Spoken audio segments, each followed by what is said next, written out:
Let's get it. 580 Sports Talk on a Thursday afternoon. 3 hours of sports talk coming your way today here on 580 WIBW FM 104.9, online at 580WIBW.com, and on our live video stream, which you can find on our YouTube channel, 580 Sports Talk, and our Facebook page, WIBW News. However you're joining in this afternoon, thanks so much for being with us for another edition of 580 Sports Talk, and a jam-packed one at that. Dan Lucero, Brendan Dworzynski run the two-man game this afternoon. We have got, again, a crammed to the brim episode of the show today. 3 great guests, lots of interesting topics, and, of course, your interactions with the program as well. We look forward to having you along for the ride today. Our guest lineup, it's a typical Thursday lineup. We got our local sports spotlight with the great Rick Peterson of TopSports.News. He'll join us at the bottom of this hour. 2 Shawnee County teams playing for state football championships. We'll get his thoughts on both Hayden and Rossville's sub-state games coming up, as well as his thoughts on Washburn making a change in their football program and letting go of Craig Schurig after 22 seasons, and his early impressions of Washburn basketball as well. All of those bases covered with Pistol in the local sports spotlight. Bottom of this hour. Bottom of the 4 o'clock hour, Paul Myerberg of USA Today joins us for the Big 12 football breakdown. You are not getting better college football analysis anywhere than Paul gives you on this radio program. That is a solemn promise we make to you. He's got the goods. That's why we bring him on. He brings the goods. He's the absolute best. There is nobody who covers college football as thoroughly as he does. Like, this is not a dude who is based in, like, Oklahoma City or Kansas City or a Big 12 market. Paul lives in Brooklyn, and he knows the Big 12 inside and out better than anybody else.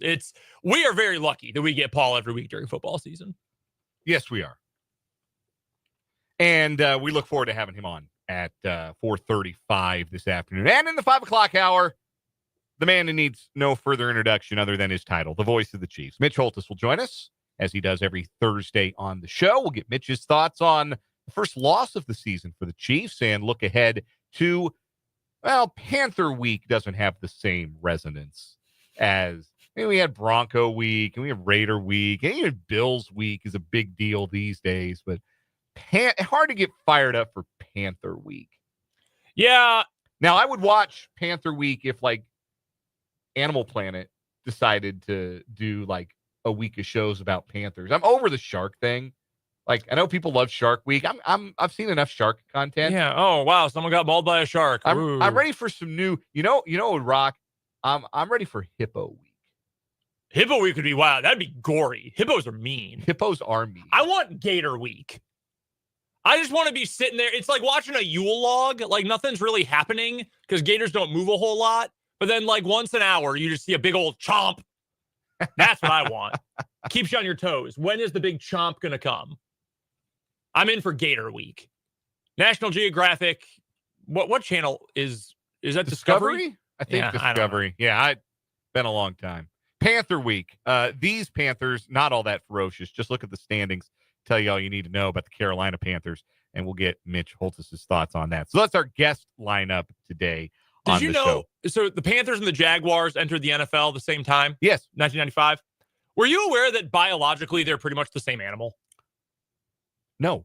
Yeah, I'm pretty sure that they are almost like identical in terms of their biology and makeup and all that. There's a slight difference. Obviously, one has spots and one is generally black, and they live in different places. But yeah, they're pretty much the exact same animal. Wow, we're learning things today. We're being educated. We're being informed on today's 580 Sports Talk.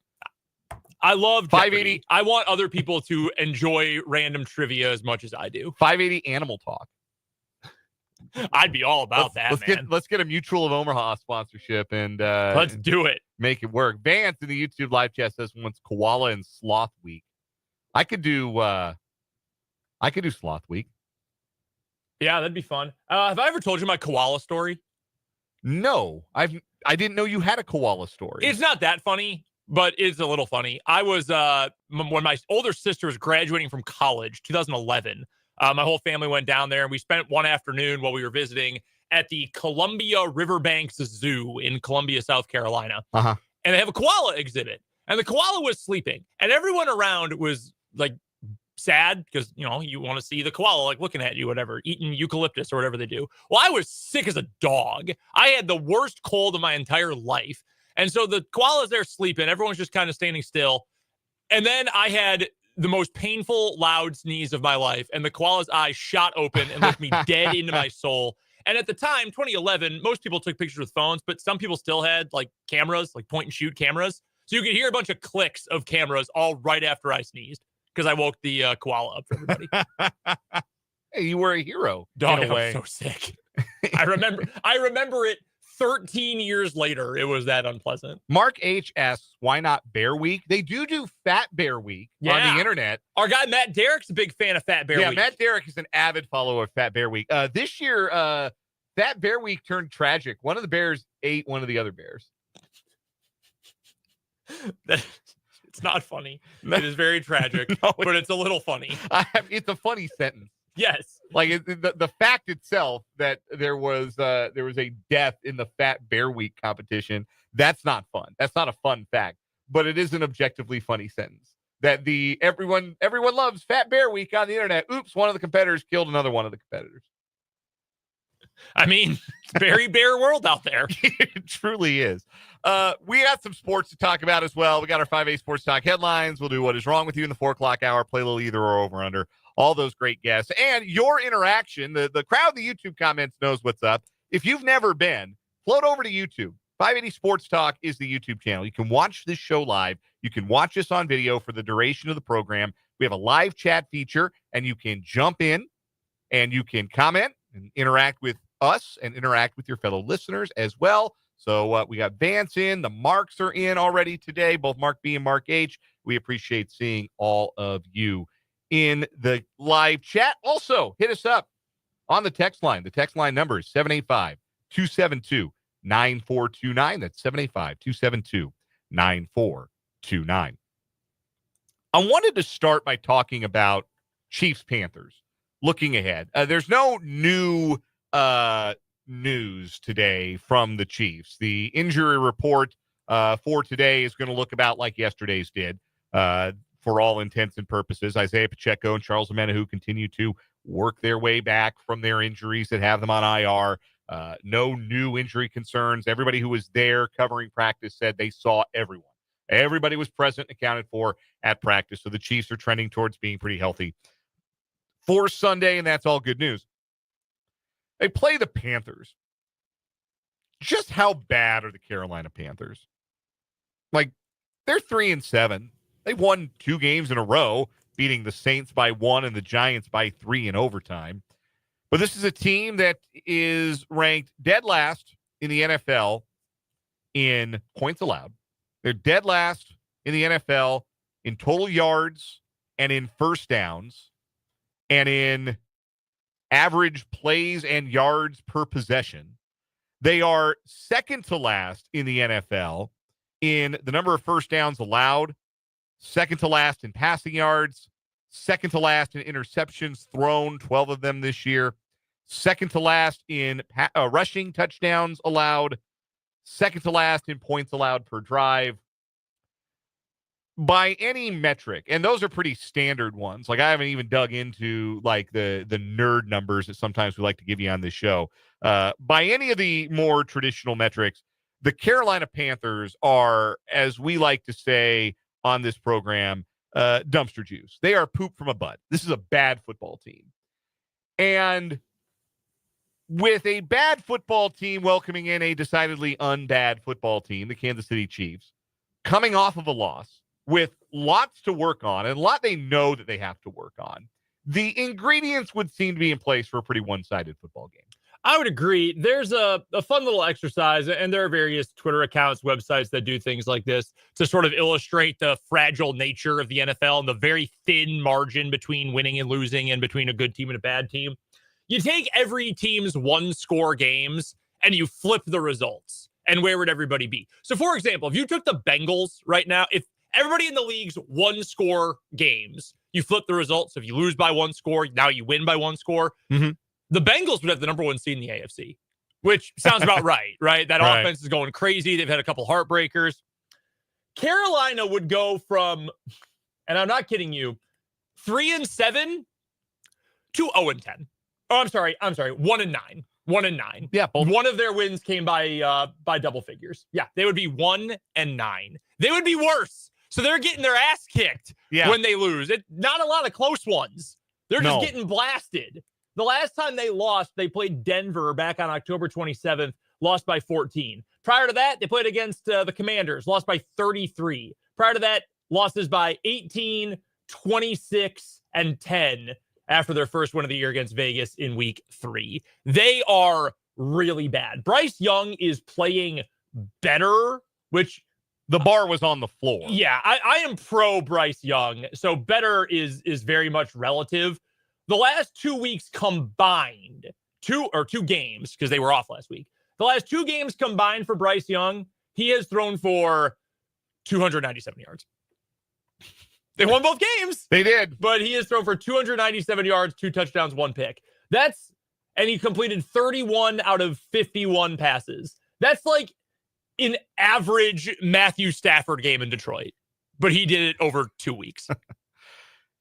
What do you consider to be a blowout? What does a score have to look like for it to be a blowout? I would say 14, assuming that the second score ahead wasn't like a fumble return as time expired. So like up by 2 or more touchdowns with 4 minutes to go or something. Yeah, so like a 14 plus point win would classify as a blowout. I don't need to tell you this. You're probably fully aware, but the Chiefs haven't done that to anybody this year. Nope. The Chiefs' most one-sided win of the season is their 13-point win over New Orleans, who we thought had a little bit of juice early in the year. Now we just know is bad. Going back to last season, you know how many times, by your standard, the Chiefs had a blowout win? No. It'd be 3 times. They beat the Raiders. Okay, that's the one I was thinking of. On the road, 31-17. They had to rally back in that one, ended up beating them by 14. They beat the Chargers by 14 at home in week 7. They beat the Bears 41-10. But the year before that, how many blowout wins do you think the Chiefs had, again, by your standard? So that would have been 22? Yes, 22. Man, remember when that Chiefs-Bears game was taken off national TV? It was such a blowout. Yes. 22. There probably weren't many in that year either. There were actually 5 that year. Yeah, they beat Arizona 44-21 in week the opener. 1, yeah. They beat San Francisco 44-23 in San Francisco. Yeah, that game was awesome. That was right after the bye, right? Yeah. They beat the Rams 26-10 in what was a wholly unpleasant game of football. That was the immortal, I don't even remember, Haskins? Bryce Perkins. Thank you. See, like I would not, by my obviously flimsy standards, I wouldn't call that game a blowout. That was just pig slop. Like that's all that game. Well, we're going to talk more about pig slop later in this hour. They also beat Seattle by 2 touchdowns, 24-10. It was like negative degrees and another kind of unpleasant football game. Didn't the Seahawks drop like 15 passes? It was right before Christmas. That sounds like that. Yeah. And they beat the Raiders in the last game 31-13. Yeah. So I say that to say that blowouts in recent years have been fewer and far between for the Chiefs. Like, even if you go back to 2021, they had that 26-point win over Pittsburgh. They beat the Raiders 48-9. They beat the Raiders twice by a bunch of points because they put 40 on them twice. They beat Washington real bad that year. So they had 4 blowout wins in 2021. 2020 was a year where they played some more close games, but they still had the 35-9 win over the Jets. They massacred Denver in Denver. They beat New England by 16. They beat Baltimore by 14. They beat Houston by 14. Those results haven't come as easily for the Chiefs this season. This would, again, seem to be an opportunity for the Chiefs to put their foot on somebody's neck and beat them soundly for 60 minutes of football. I guess the question I have is, does it have to be that kind of football game? I really don't think so, to be honest with you. And I know by what I mean, I should flesh out the question before you continue your answer. What I mean by does it have to be a blowout? If you're looking at the Chiefs and your standard is this team able to win the Super Bowl? And at 9-1, you feel good about their ability to win close games, but you would probably like to see them do what other teams have been able to do to decidedly inferior competition. Maybe you have watched the Lions the last few weeks and thought, boy, I could go for a win like that. I could go for a win that's not a sweat in the fourth quarter. I know that's a running gag among many members of the Chiefs media or Chiefs social media that the Chiefs only play weird games. There's a whole podcast called Only Weird Games. Friends of the program host that show. Like that's the whole thing. Do they need to maybe not play a weird one to make you feel like, okay, they did learn something from that Buffalo game? They are capable of a level of football that is above and beyond what the rank and file in this league can reach. I do not think they need to put up a 40-7 game against Carolina to feel that way. Because to me, versus the rest of this schedule, I think we have a few like known commodities and known quantities for this Chiefs team this year. They are going to stop the run defensively. They've been really good. And that will probably be a key part of this game coming up on Sunday because Chuba Hubbard, former Oklahoma State running back, has actually had a very good year for Carolina. They can run block a little bit. We know they can do that, though. They've done that against who? Good competition. They totally shut down Denver's running game just a couple of weeks ago. They can handle that. I know they can do that. Offensively, what can the Chiefs do? They can run the ball. They effectively, not a lot of explosion, although maybe we see more of that with Isaiah Pacheco back in the lineup a little bit this week in all likelihood. But we know they can effectively run the ball. Their success rate on the ground has been great this year. We know they can do that. But what are the things that we don't have confirmation that they can do at the drop of a hat this year that we don't know for certain they can pull out in a big moment? Let's start on the defensive side of the ball, where I think I have the most concerns. They can't get after the quarterback. They really, really struggle to get after the quarterback. We've gone over the stats, 20th in pressure rate in the NFL this season.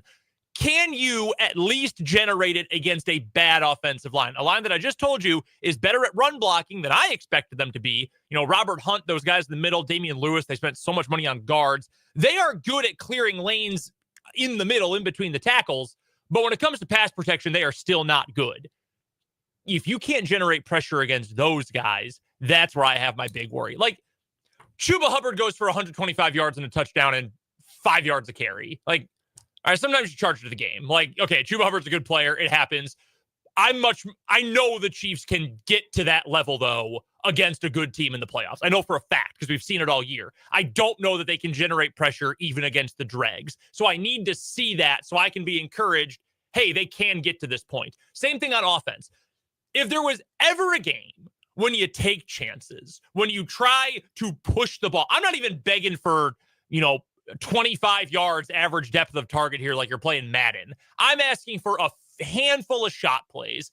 This should be the get right game for Xavier Worthy. Learn where to put your feet to catch a ball near the sideline. Go run straight and far and catch the ball. Like, this is the kind of game where I would love to see even just pushing intermediate stuff regularly. Let's get DeAndre Hopkins on a post or a corner. Let's get some downfield stuff going. At least some attempts, 10, 15, 20 yards over the middle, outside the numbers, whatever.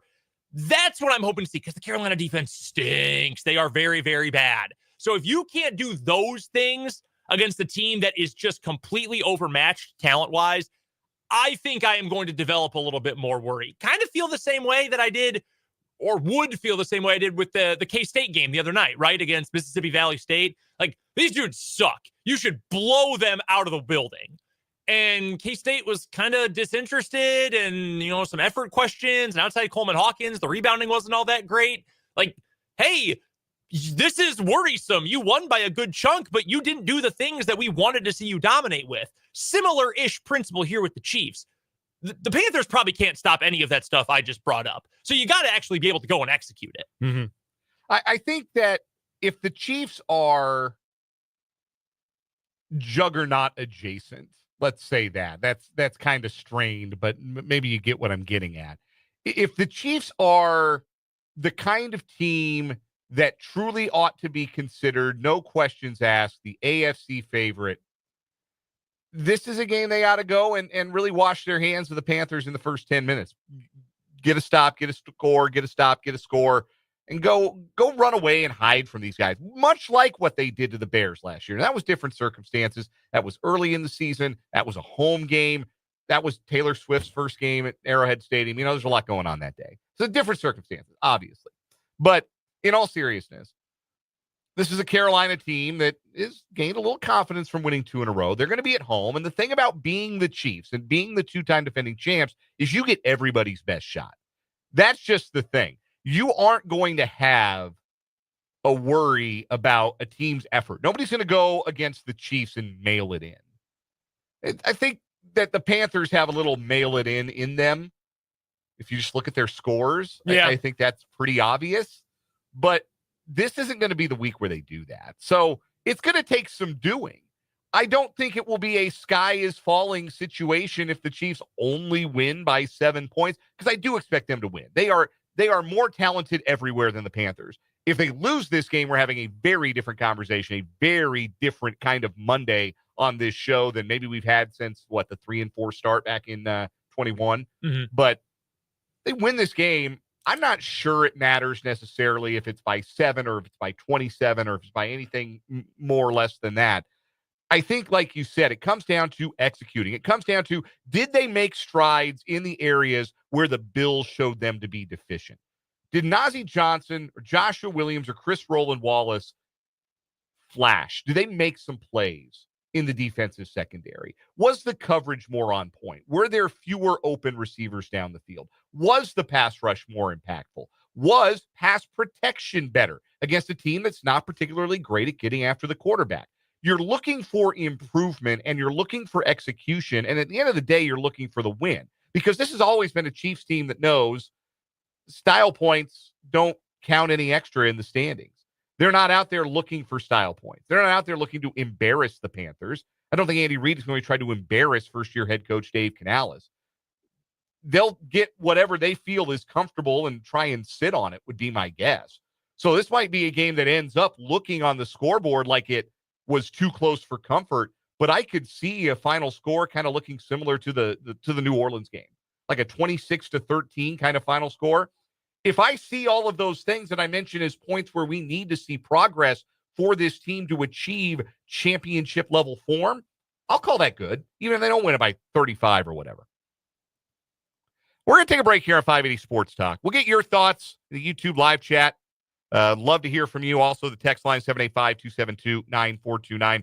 When we come back, last week's NFL schedule brought us some really good games. This week's, not so much. We're going to talk about that. Plus, the local sports spotlight with Rick Peterson is coming up.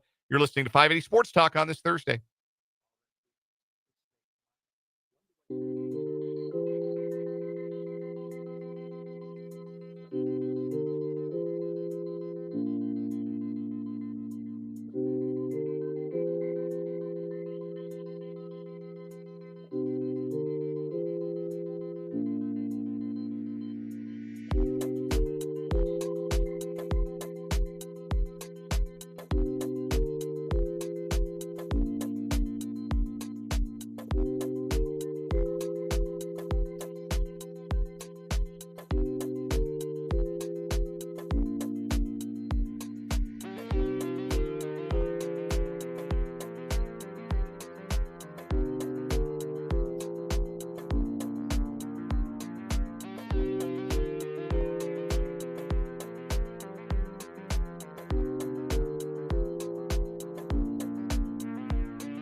peace of mind.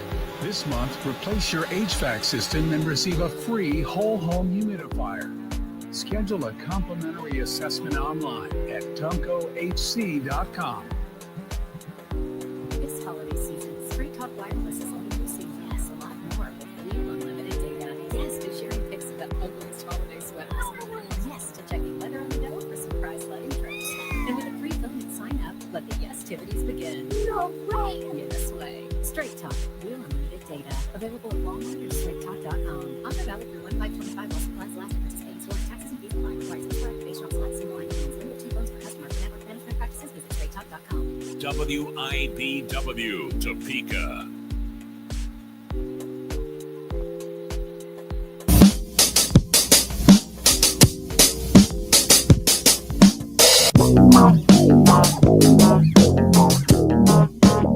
We're just getting started on this Thursday edition of 580 Sports Talk. Just Dan and Brendan with you today.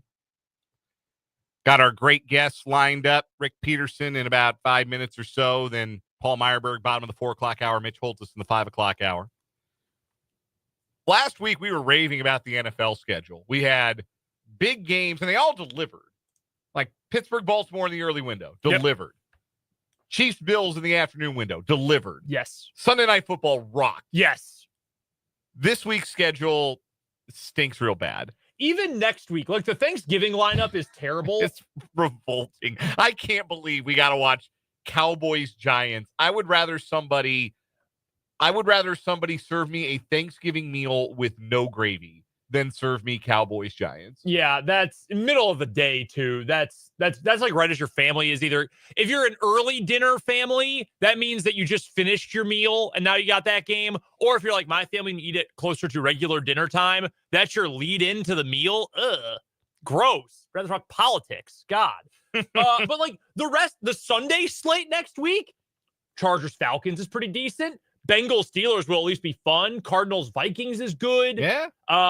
Eagles Ravens next week. Niners Bills. Like that's a great slate next week. This week is disgusting. This is a horrible week of games on paper anyway. Game of the week is Monday night. Ravens Chargers. That's a great game. Yeah, that'll be fun. That's going to be a lot of fun. Good uniform matchup in that one too. That'll be a lot of fun.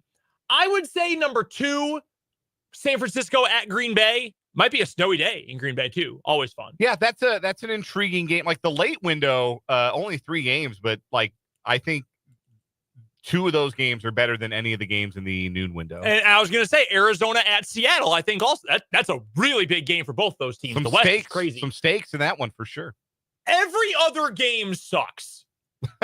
Like Chiefs fans, you're going to be excited watching your team beat up on the Panthers probably, but like Chiefs Panthers is not exciting. Neither is Tennessee, Houston, Tampa versus the Giants.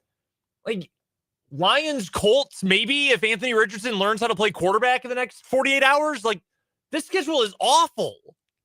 Truly maybe the worst on paper we have had all year. Yeah, even Sunday night, like Eagles, Rams, if we get Bozo Rams, that game is going to be unpleasant. Yeah, there's not a lot of like 2 good teams playing each other. The flip side of that is you don't get like bad team versus bad team. Like there's nothing on here that like needs to be quarantined.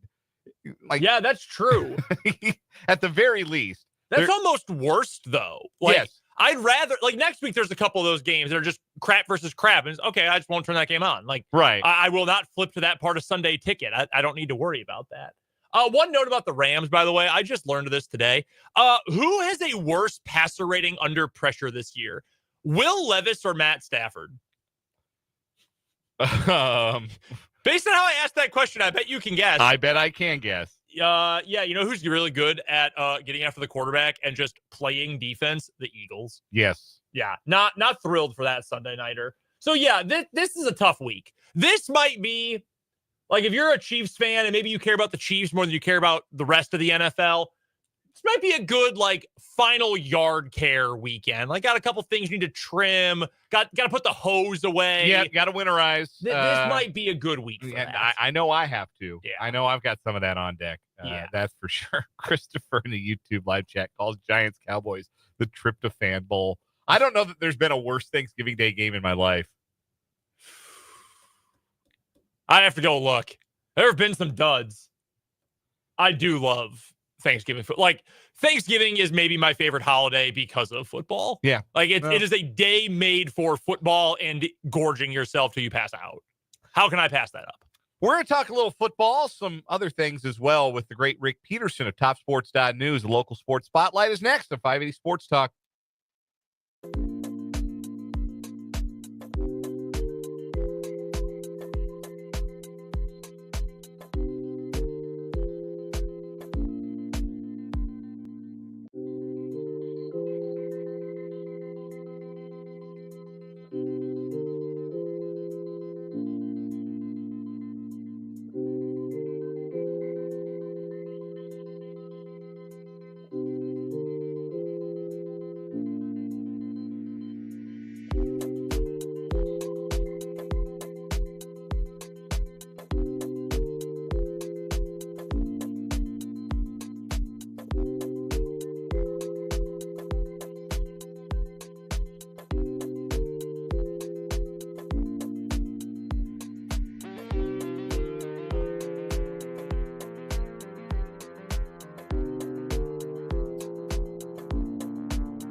Every Thursday on 580 Sports Talk, we're joined by Rick Peterson of TopSports.News for a segment we call the Local Sports Spotlight, because nobody puts a spotlight on local sports like Pistol and TopSports.News, covering Shawnee County High School football and, of course, Washburn University athletics. You can follow him on Twitter at Peterson_Rick. Pistol, it's Sub-State week. We've got two games to preview. Let's start with the Hayden Wildcats.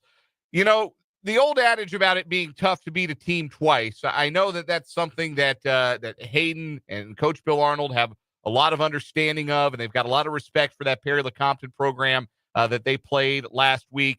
And you could tell that they respect their opponents because they come out and they just take care of business. They don't give a team much hope in the early going of games, do they?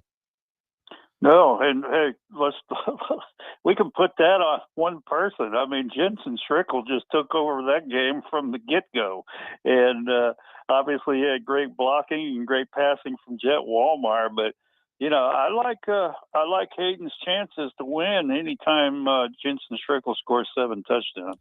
Yeah, 54, 65, and 24-yard touchdown receptions just in the first quarter. And he's such a unique athlete because he's got all the track and field success. What is he, a 6-time state champion in track?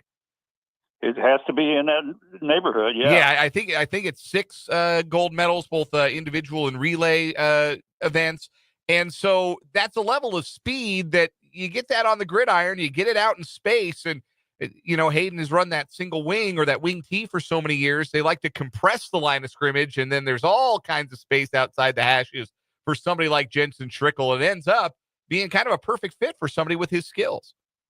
Well, and Bill Arnold dares people to stack people in the box, and that's what when teams do that, they just basically go over the top to Schrickle and some of the other receivers and make you pay for it.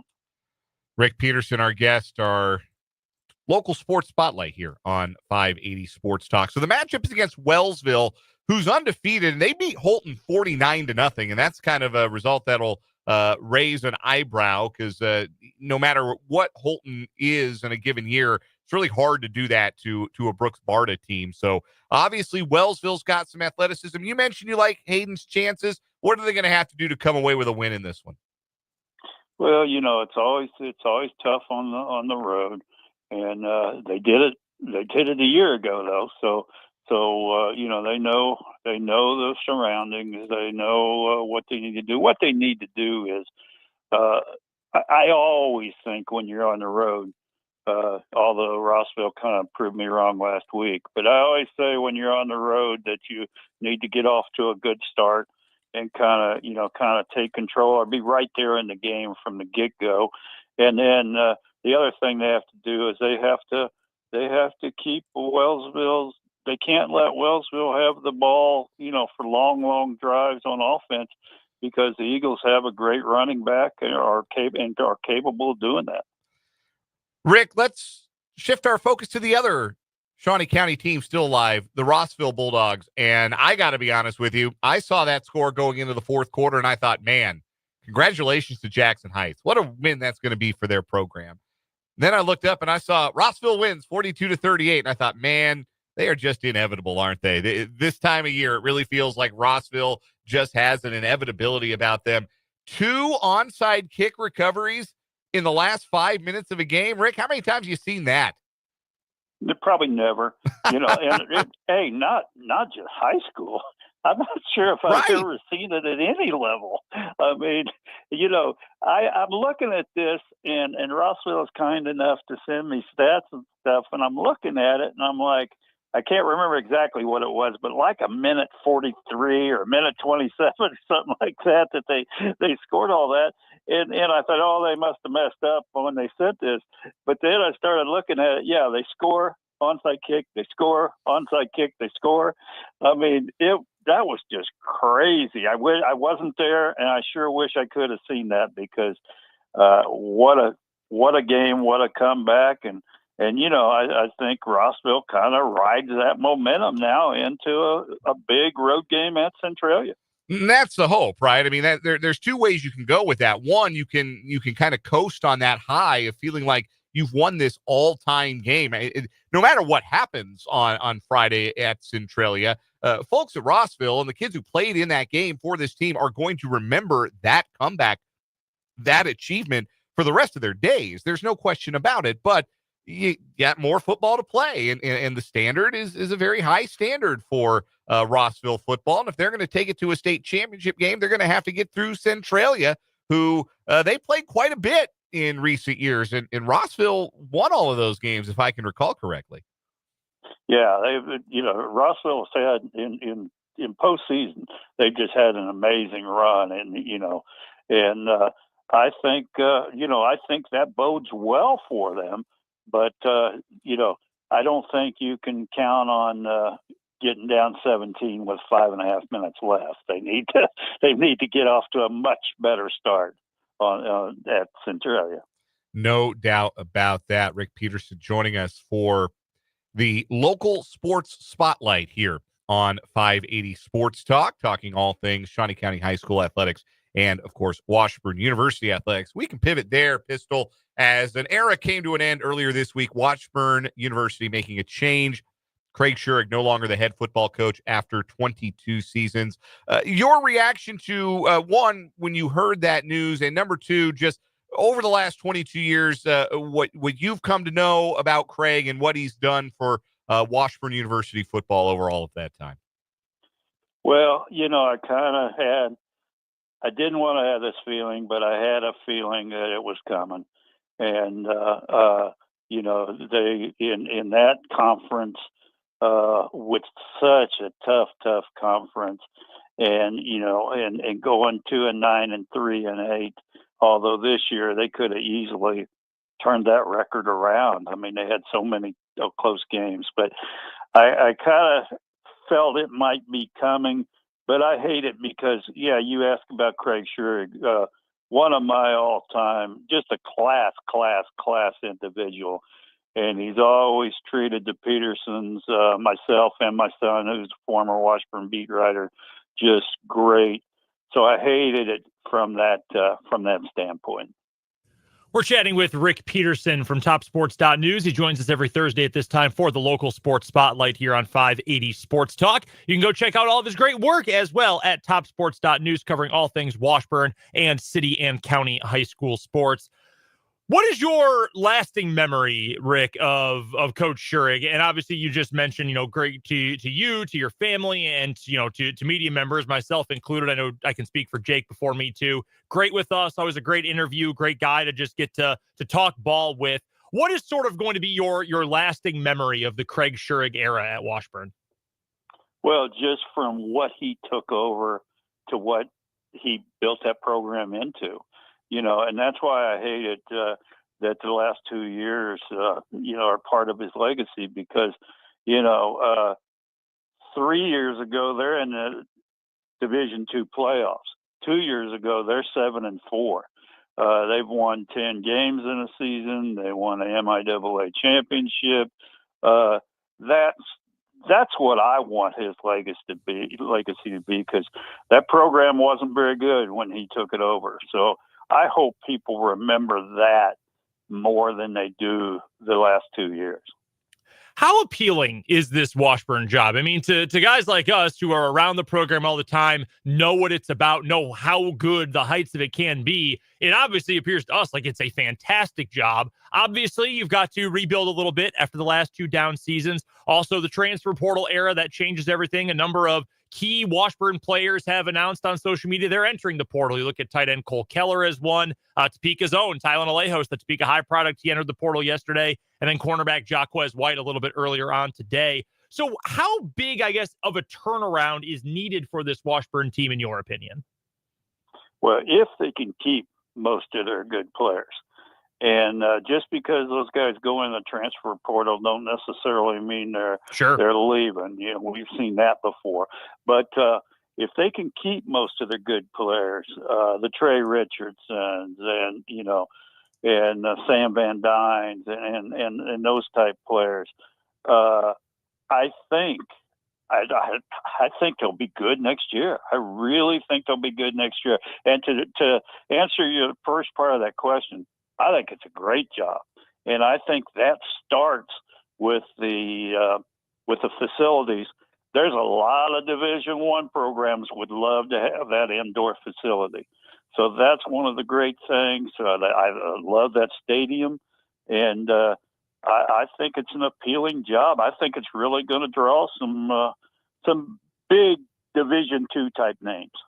There are plenty of Division I, certainly FCS, and I would wager some FBS teams too that do not have facilities as nice as those at Washburn. So I'm right there with you on that, Pistol. I asked Lauren Ferre, AD at Washburn. We heard his press conference yesterday here on the program, but I asked him what the candidate pool is going to look like and what some of the qualifications for applicants for this job are going to look like. Now, we do know that Zach Watkins, who, Washburn legend as a player, as a linebacker for this team, has been a really good defensive coordinator. He's the interim coach. He's going to get a shot to get the job as well. But in terms of outside candidates, what would you expect Washburn to be looking for in that regard?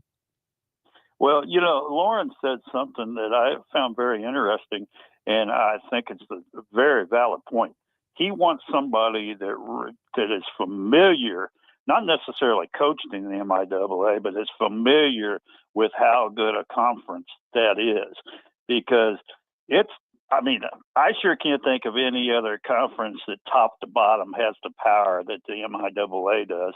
And, you got to know what you're in for. And I think he about used those exact words, of what anybody that's coming in has got to know that it's going to take a really good job and a really good group of players to be competitive in that conference.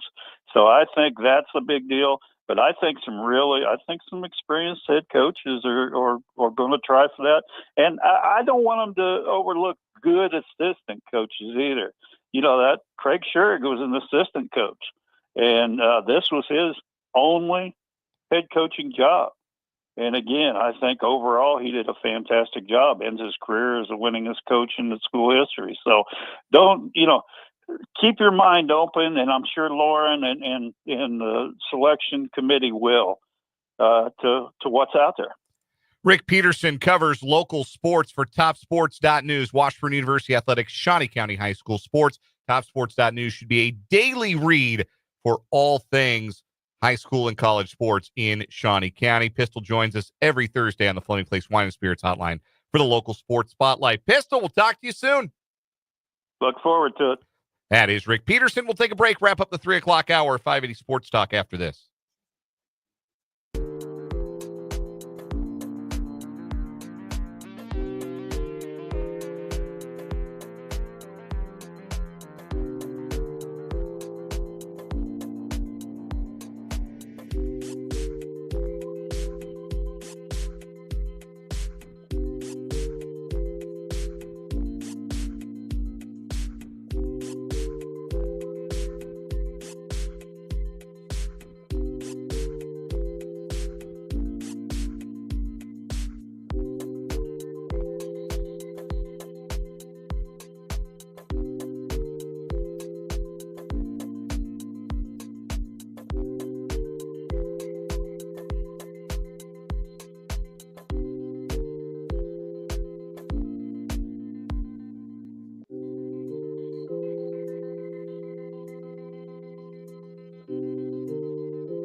Quick round of either or over under to wrap up this 3 o'clock hour of the show. Over under 5.5 McRibs consumed by Brendan Dworzinski as McDonald's has announced they're bringing the sandwich back for a limited time. Hammer the over. Alt total. 9.5. I mean, just think. I don't know how long it's going to be around 4, but I am of an age now when I still get pretty hungry. Okay, I work hard, play hard, and eat hard. I'm doing the full slab. If I want a McRib, I'm doing the full slab. That's what he says. He buys 2 McRibs and he calls it the full slab. You know that's right. Delicious. You're gonna buy the barbecue sauce in the jug? No! A gallon of McRib sauce? 1 gallon of McRib sauce. Bathe in it. Oh, yeah. I was telling Dan earlier, I want them to sell the McRib patty. That's what I want. I want to have McRib at home. I want to cook up my own, put my own pickles on there, slice up my own onion. Make your own McRib kit. Never been happier to get to a top of the hour break in my life. We're talking college football next hour, plus what is wrong with you on 580 Sports Talk.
Let's get it. 580 Sports Talk, hour number 2 on this Thursday afternoon. Dan Lucero, Brendan Dworzinski rocking with you on 580 WIBW, FM 104.9, online at 580WIBW.com, and on our live video stream. Hello to our video viewers, both current and those who will maybe be catching up with the video stream a little later on. Thanks for tuning in and watching us on our YouTube channel, 580 Sports Talk, and on Facebook at WIBW News. We got 2 more hours of the show today, then a little bit of overtime before Thursday Night Football tonight. We'll bring you Westwood One's coverage of the first game of NFL Week 12, Pittsburgh at Cleveland tonight. Boy, that's some mid. Maybe we get good Jameis and it becomes fun. That is always the thing that could happen. Like, you spin the wheel, you never know what you're going to get with Jameis Winston, but you might get like 300 yards, 5 touchdowns. Probably not against that Pittsburgh defense, but like you might. You might also get 120 yards and 4 picks. What you will definitely get every single time is an incomprehensible pregame hype speech. Gonna eat a W, eat a dub. What a strange man. Yeah, he really is. He really is. Jameis Winston's just a weird dude.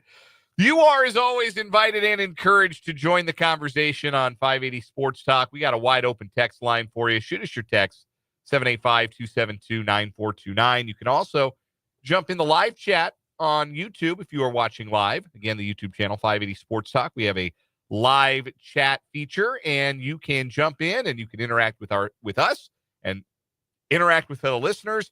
And today you can make us really hungry because we've got Mark B talking about some of the barbecue sauces that he makes, and we were talking about the McRib earlier. And Starving for one. Yeah, I'm not going to eat a McRib, but I am hungry. And the 580 food talk in the YouTube live chat is only making me hungrier. I'm just sad that the McRib doesn't return until 2 weeks from now because I've got a road trip tonight. I got some Washburn hoops tomorrow out in Kirksville, Missouri, home of Truman State. Washburn women brunch with the Bods tomorrow. 11 o'clock a.m. tip for Washburn women's hoops tomorrow. And I just wish I could pick up a couple on my way to and from. That's really what's got me hard. I had to look up Kirksville on a map, man. I had no idea where you're going. Way up north. Oh, yeah. Yeah. Boy. Way north. Yeah, but about north central Missouri. Jeez, this isn't close to anything. No, it is not. 3 hours, 45 minutes each way. Oof. And we 35 north out of Kansas City and then jump on, what would that be, 6? Yeah, I'm going to think 36, probably. So take 35. Okay, yeah. Up to 36. 36 is shoot north maybe on 63 or just 3. Yeah. 580 Atlas Talk. Yeah, not an easy drive to make. 17,000 people, 3 colleges in Kirksville. Yeah, Moberly Area Community College. Yes. Something I looked up yesterday, but I don't remember. And then Truman State. A.T. Still University, private medical school. Sure. They've got a campus in Arizona. They got a campus in California. They have a campus in Kirksville, Missouri. Very normal place to go. So I would like to start this hour, Dan, by issuing a clarion call. Okay. A call for entries, for submissions. So next week is Thanksgiving week. And we are going to have a bit of a skeleton crew. Dan is taking some time to go visit some family back home in the Centennial State. That's right. I'll be around. I'll be here all week. And not sure how much of Spencer Dupuis will hear, but he'll be with us at least briefly, I think. Honestly, not sure how much of us you're going to get. We are definitely knocking off for Thanksgiving Day and for the day after because the Chiefs are playing while we would be on the radio. So we've got Monday, Tuesday, Wednesday scheduled. Yep. But Wednesday, we might have K-State women's basketball at 3:30. Yes. If they beat Duke, they'll be playing in the championship of whatever nonsensically titled. What did we find out it was called? It's the Ball Dogs Classic. Ball Dogs DAWGS, Ball Dogs. The Ball Dogs Classic. Man, it sounds like something like your U7 travel T-ball team would play in. Or the name of your U7 travel ball team. Yeah. No, it really does. Yeah, the Ball Dogs event. It's ridiculous. My son Trayton plays for the Bulldogs. But the wild thing is the women's bracket, K-State, DePaul, Oklahoma, like real programs. Duke. K-State plays Duke on Monday. Duke, yeah, that's the other one. They play, by the way, at 2 o'clock, so we're going to get a late start on Monday no matter what. The men's bracket, like San Jose State is the big program. It's very strange. Long Beach. So either way, we are we're going to have a I few think. shows next week, and it's Thanksgiving week. We are going to do, and I think we're going to do this at 4 o'clock on Tuesday. I believe that is the plan for now. 4 o'clock on Tuesday. And for context here, this idea is completely stolen from Pardon the Interruption. Mike Wilbon and Tony Kornheiser used to do this back in the day. I don't know if they still do, but we're going to do it on 580 Sports Talk next Tuesday, the Tuesday before Thanksgiving at 4 o'clock. I want your submissions for your sports turkeys of the year. Now, they always use this as a segment to make fun of guys who did all sorts of dumb stuff, dumb stories, viral clips from the year. Now, I'm going to be very specific. I want this to be sports related, somehow sports adjacent related. I don't want to wade into the other news of the world recently. I would rather stay away from that. But in the sports realm, I want to hear your turkeys of the year, a guy you could describe as that guy's a real turkey. I want your submissions. We're going to honor them ahead of Thanksgiving coming up next Tuesday. So starting now and every day up till then, text them into the text line, 785-272-9429. Let us know your nominations. We'll get to as many as we can coming up on Tuesday next week. Your sports turkeys of the year. I've got a list of them. So whether or not you send them in, I got a whole segment's worth already. Text them in, 785-272-9429, or you drop them in the YouTube live chat, drop them in the Facebook comments, and you've got today and a few other days. You got tomorrow, you got Monday, you got Tuesday. Again, we'll have a shortened show on Monday. We'll go on the air following K-State women's basketball, so we're thinking probably around 4-ish. We'll have about a 2-hour show on Monday, then Tuesday, regular show. I won't be a part of that. I am leaving, as Brendan mentioned, for some vacation. So I will not be part of the Tuesday show. And then Wednesday will entirely depend on what the K-State women do on Monday. We'll either have a short show or no show at all. So that is what is to come. And then Thursday and Friday, we're taking off, and we hope you get a chance to enjoy your time. Okay, I want to give you an example of what I'm calling for here. We got a texture from the 316. We'll revisit this next Tuesday. Great entry for Turkey of the Year. Rashi Rice's mom. Not only a Turkey of the Year nominee, a monthly champion on What Is Wrong With You. Yes, she will be returning to the program a little bit later on. But that's a great entry from the 316. Exactly what I'm talking about. Someone who did something dumb, foolish, mind-numbing. That's what we're looking for. Your sports turkeys of the year. Rashi Rice's mom definitely qualifies. 100%. Coming up this hour on the show, speaking of What Is Wrong With You, we got 2 more stories today to bring you on What Is Wrong With You. We've also got our Big 12 football breakdown with Paul Myerberg. He's going to join us to talk Big 12 football, talk about K-State's recent struggles, KU's turnaround, and the game we all knew would be the biggest game in the Big 12 on November 23rd. That's right. It's BYU at Arizona State. I'm not sure. That's crazy. Yeah, I'm not sure I thought those were going to be the 2 worst teams in the league, but 2 of the worst 4. I thought Houston and Baylor and Arizona State and BYU were going to be the pits. And BYU and Arizona State might be playing for a spot in the Big 12 championship game. Strange season it has been. Paul Myerberg's helped us make sense of it all year long, and we'll have him join us at the bottom of this hour. But in the vein of college football, I wanted to ask about this. We had Tim Fitzgerald to GoPowerCat.com on yesterday, and the vibes have been better in Manhattan, let's just say, than they are presently. Particularly when it comes to football, back-to-back losses have dropped K-State from 7-1 and thinking about a playoff berth to that's not happening. They're not going to the college football playoff. They're not going to the Big 12 championship game. They're not going to the college football playoff. And there's still 2 games left in this season. They got home game. They got senior day against Cincinnati. That's a winnable game. They go to Ames for Farmageddon. They'll be cranked up for that one. They won, I think, their most recent trip to Ames. They won. That was that 10-9 game, I think, where Malik Knowles had the really long touchdown and didn't do anything the rest of the night. I think that was their last time in Ames. I I could be misremembering. But last year, obviously, was not in Ames. That was the snow game, the Abu Sama game.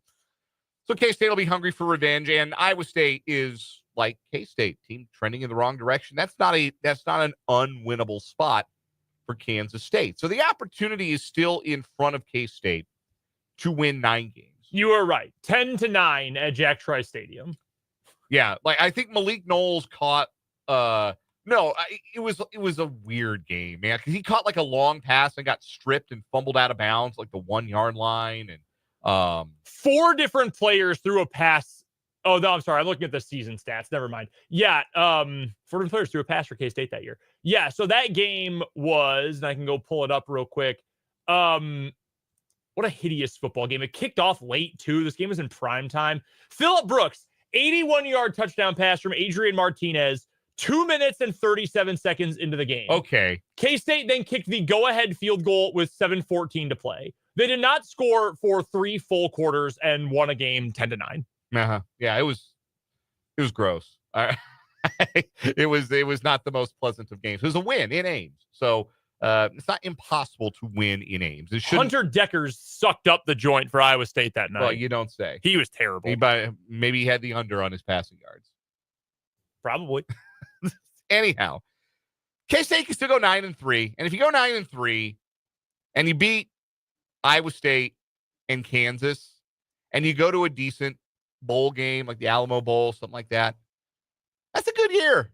Or at least it used to be. And I'm wondering if perspective has changed and for the good, for good, I guess. Maybe not for the good. I would argue not for the good. But has perspective changed for good about what makes a good season in college football? Because here we are now in the playoff era, and already we are talking about more different teams at the end of the year than we ever were before. There are more teams that still have a piece of the national conversation because they have an opportunity to get into a 12-team playoff. Would we be as interested in the ongoing exploits of Boise State or Army if not for the college football playoff? I would argue that we would not be. I would argue that they would not be anything more than a curiosity when it comes to the college football discussion at large. We would have long honestly, a team like Colorado sitting at 8-2 with what looks like a bad loss in retrospect in Nebraska. We would have forgotten about them. We would have forgotten about a 2-loss Tennessee or a 2-loss Clemson or maybe even a 2-loss Alabama. We wouldn't be talking about those teams right now. In the old 4-team playoff era, we would have a pretty good feeling right now that the championship game or the 4 teams were going to be whoever made the Big Ten championship game, Texas, and maybe either Miami, Notre Dame, or if Alabama or another team won the SEC and beat Texas to do it. Like, we would already know those are your playoff teams, and we're done here. There's no reason to continue to talk about any of those other teams. For that reason, the existence of the playoff has, you could argue, been a good thing.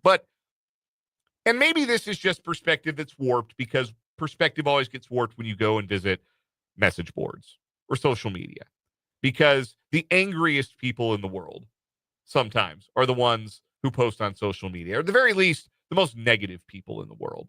And there's a lot of negativity in the world of K-State fandom right now. And again, the results kind of bear it out.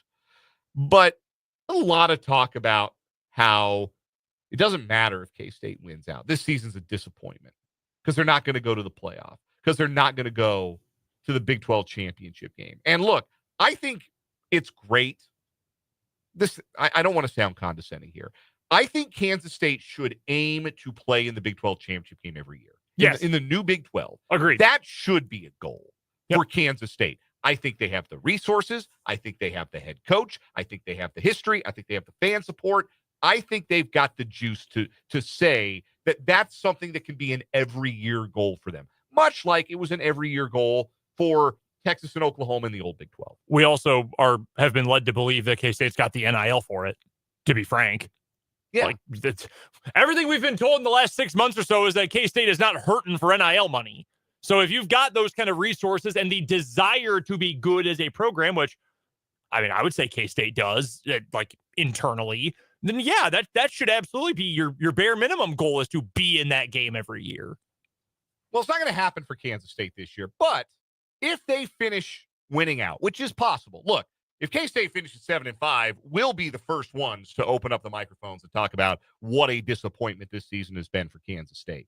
But I can't get around to saying that if they won out and went to a bowl game and won it, that if they went 10-3 with a win in like the Alamo Bowl or whatever, and among your wins include a really good Colorado team on the road, a really good Tulane team on the road, your two biggest rivals in KU and Iowa State in this scenario, you could not convince me that that was a bad or disappointing year. Mm-hmm.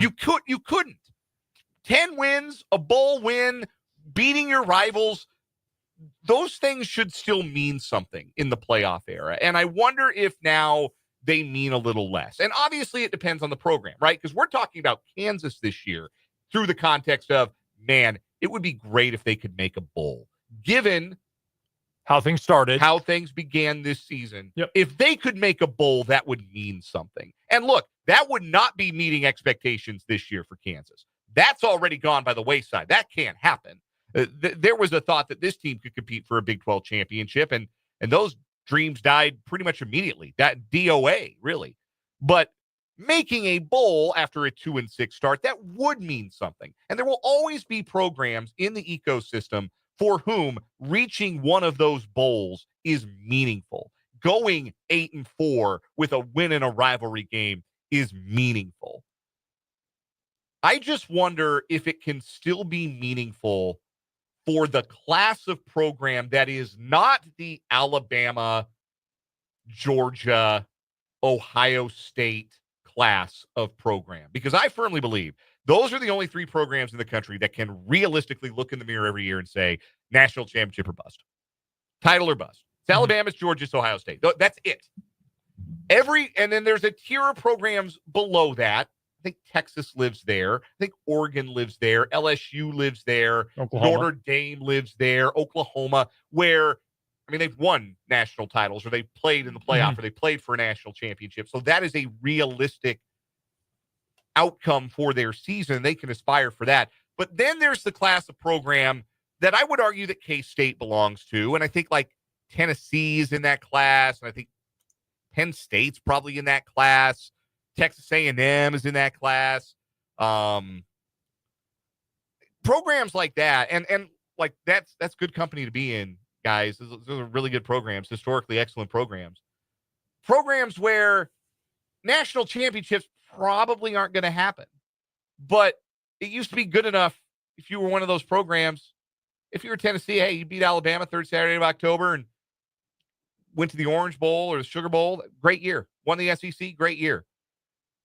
I just wonder if the existence of the playoff diminishes what it means to have a winning season, what it means to have a bowl. Or maybe it's just subjective. Maybe it's just a program by program thing. But again, it's undeniable that we're here in college football where it is now like every other sport playoff centric. Mm-hmm. And so if your aspiration is the playoff and you don't make the playoff, it doesn't matter what your record is. You feel like you had a disappointing year, a letdown year. And that's hard to square with the fact that, like, how many times in history K-State won 10 games? That's still out there for them. If they go do that and the playoff isn't part of it, how could that be a disappointment would be my question. So a couple of notes here. I do think, to one of the comments you made, I do think it's program by program. I was just looking, we had a question from Vance on YouTube, asked, where are we looking at for a bowl game for K-State this year? And he suggested Pop-Tarts Bowl again, maybe the Texas Bowl. Well, Brett McMurphy at the Action Network has the worst possible game. And I'm telling you, Cats fans right now, you do not want to see this. He's got them matched up with Vanderbilt at the Liberty Bowl. Mm-hmm. That is the last bowl game scenario I think any K-State fan wants, playing Vanderbilt again and at the Liberty Bowl. But Vanderbilt, they're not going to the playoff, but this year is incredible. A bowl? They beat Alabama. Any bowl? and maybe a good one. Heck yeah, that's a great year for Vandy. They'll talk about Diego Pavia on that campus forever. Forever. The guy who slayed the elephant, so to speak. So for some programs and a lot of G5s, certainly plenty of Power 4s as well, you know, the independents currently, yeah, that's a good year. And you're happy with that. I think to answer your question directly, you know, does a bowl game mean less?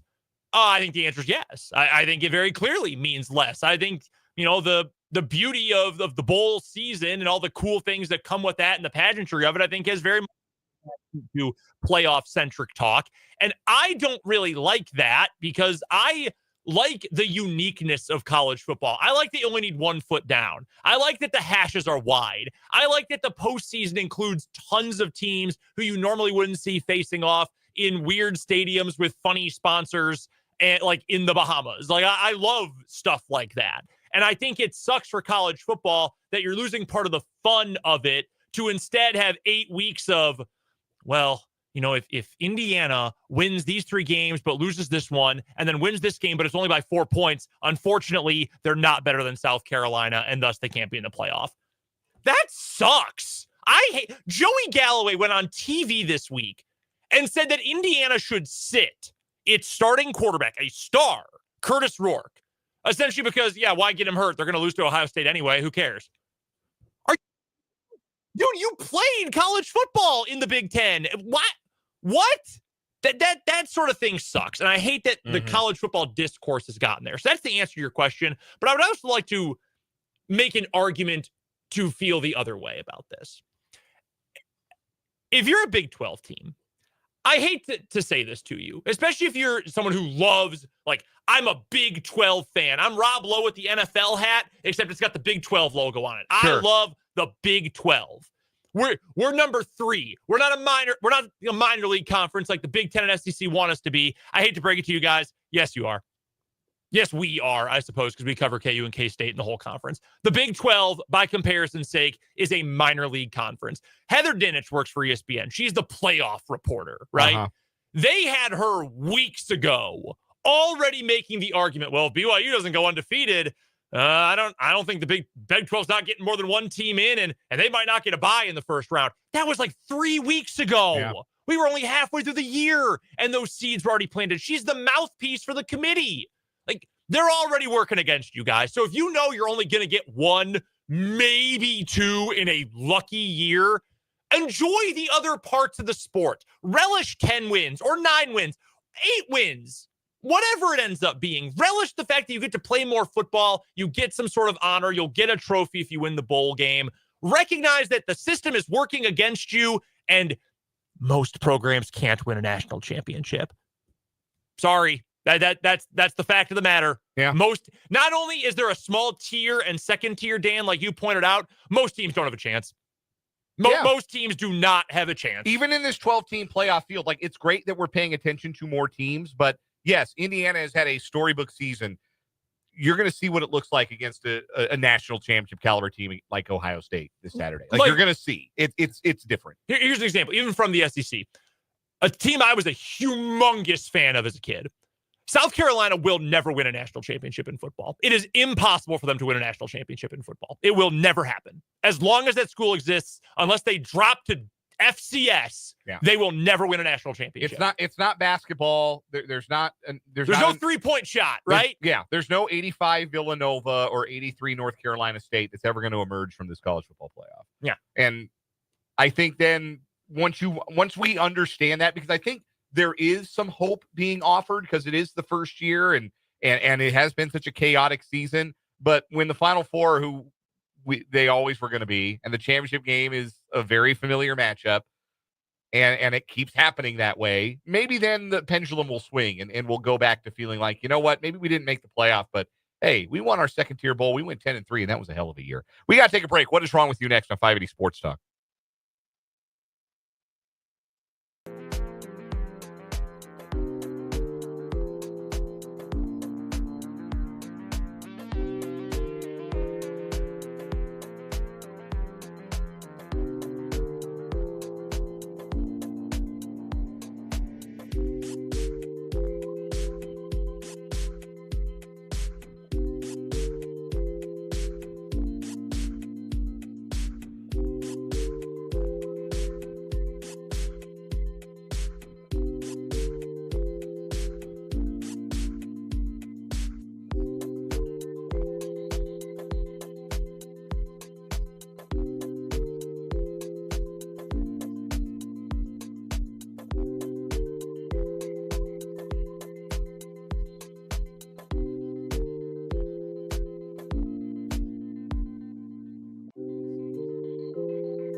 So what is wrong with you time on 580 Sports Talk? Our current weekly champion, more like Mar Illegal, folks. The man from Sarasota, Florida. I like that one. Yeah, That's good. I'm fond of that one. Sarasota man decided he wanted to talk to President-elect Donald Trump, so he drove to his house, Mar-a-Lago, in a stolen vehicle. Can do it. Did not also get the audience with the president-elect that he was hoping for. I don't think he was going to anyway, but surely driving a stolen vehicle didn't help matters. My story takes us to Florida. We meet a true piece of trash, Jason Penrod, who has had his law license personally or permanently revoked by the Florida bar. Someone from the bar came and took it personally. They should have. He's being charged with grand theft tied to his client's living trust. This summer, a 91-year-old woman gave Penrod's law firm a $4,500 retainer fee, and the then office abruptly closed, which impacted the last few weeks of the woman's life. The money was never returned. Penrod had been arrested on a felony count of grand theft. He wrote a letter to the family of a deceased Polk County resident and admitted to gambling away their $1.7 million living trust at the Hard Rock Casino. He put it in writing, said one of his victims. To me, that's outstanding. I mean, I can't believe he did that, but I'm glad he did because it basically sealed his fate. Wow. So he remains behind bars, $500,000 bond. Gambled away somebody's $1.7 million living trust at a casino. That is horrible. Wow, he is a piece of trash. You're right. Correct. All right, my story takes us to Volusia County, Florida, where video shows a violent encounter between two parents and a school resource deputy. Deputies say the father and mother pushed and punched the deputy and left her with a concussion. Happened at a middle school, Deltona Middle School, where the parents, Jorge Rivera and Dag Maria Ponte, went to the school to protest a battery charge after their son shoved a girl in school and was given a civil citation. Yeah, real upstanding family here. Video shows the parents cursing at this deputy, calling her derogatory names, and the deputy falling to the ground after she was punched in the face. Quote, "Do you feel this proud that you are worthless? Shut the bleep up, because I paid your salary, you dumb bleep." Wow. Chitwood watched the video. This is someone involved in the school. And was furious when she spoke to WESH TV. He said the father, Rivera, ripped the taser then out of the deputy's hands. The deputy got up, pointed a gun at both the parents, and got the situation under control. To say that I'm furious is beyond. There's no reason I got a deputy home with a concussion for something so bleeping trivial. It's just absolutely out of control. But, it goes to show you what you teachers and administrators are dealing with. So, yeah, Apple doesn't fall far from the tree. No, Kid clearly. got a civil citation for punching a girl in school. At middle school, parents come in to complain, and they give a deputy a concussion.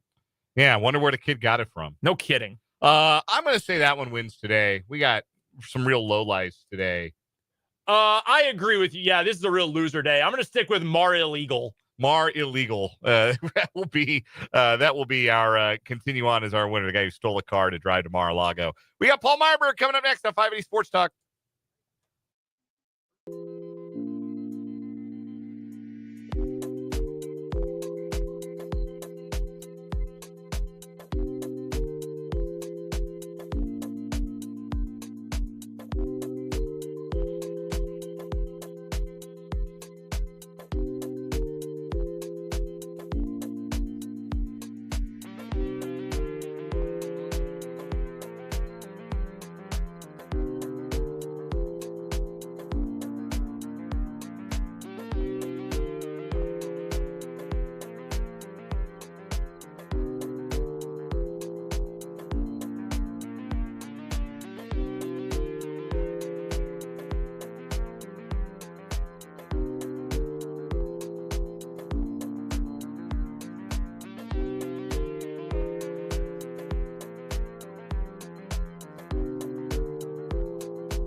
It is time for another Big 12 football breakdown with the incomparable Paul Myerberg from USA Today, covering all things college football for America's newspaper.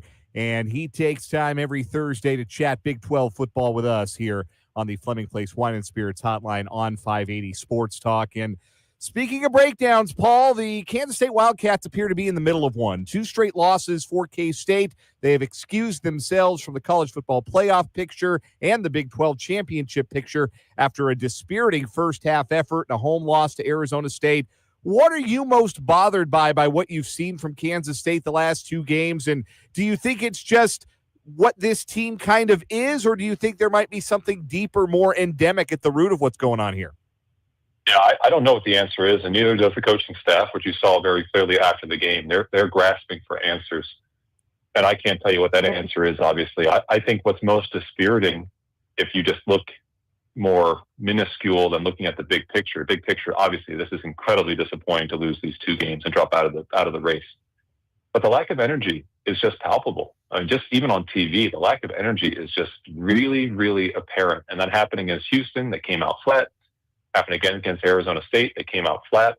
I don't know if that's a preparation thing. I think it's more of a mental aspect of things. And that's really disappointing because you've lost the toughness, you've lost the edge that has kept this program in the 8, 9, 10 win range throughout this coaching tenure.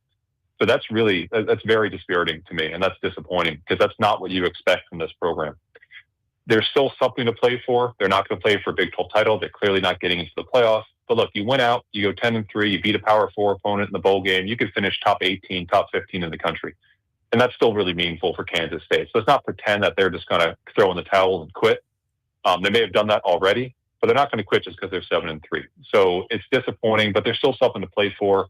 But they've got to ramp up this energy level because they are flat, both sides of the ball. And again, against Cincinnati, even at home, Cincinnati is a team that if you give them a 14 or 17-point edge, they will, like Houston, or not necessarily Houston, but like Arizona State, they can sit on that lead, and they can keep you at bay and win that game. So I want to see their response in the first quarter on Saturday night. I want to ask you about the team that did win at Bill Snyder Family Stadium on Saturday night. Arizona State is now 8-2, and we'll get to their matchup against BYU coming up on Saturday in a bit, but I just want to ask you, is there any way we should have seen this coming for Kenny Dillingham's group in year 2, or is this one of the biggest surprises in all of college football?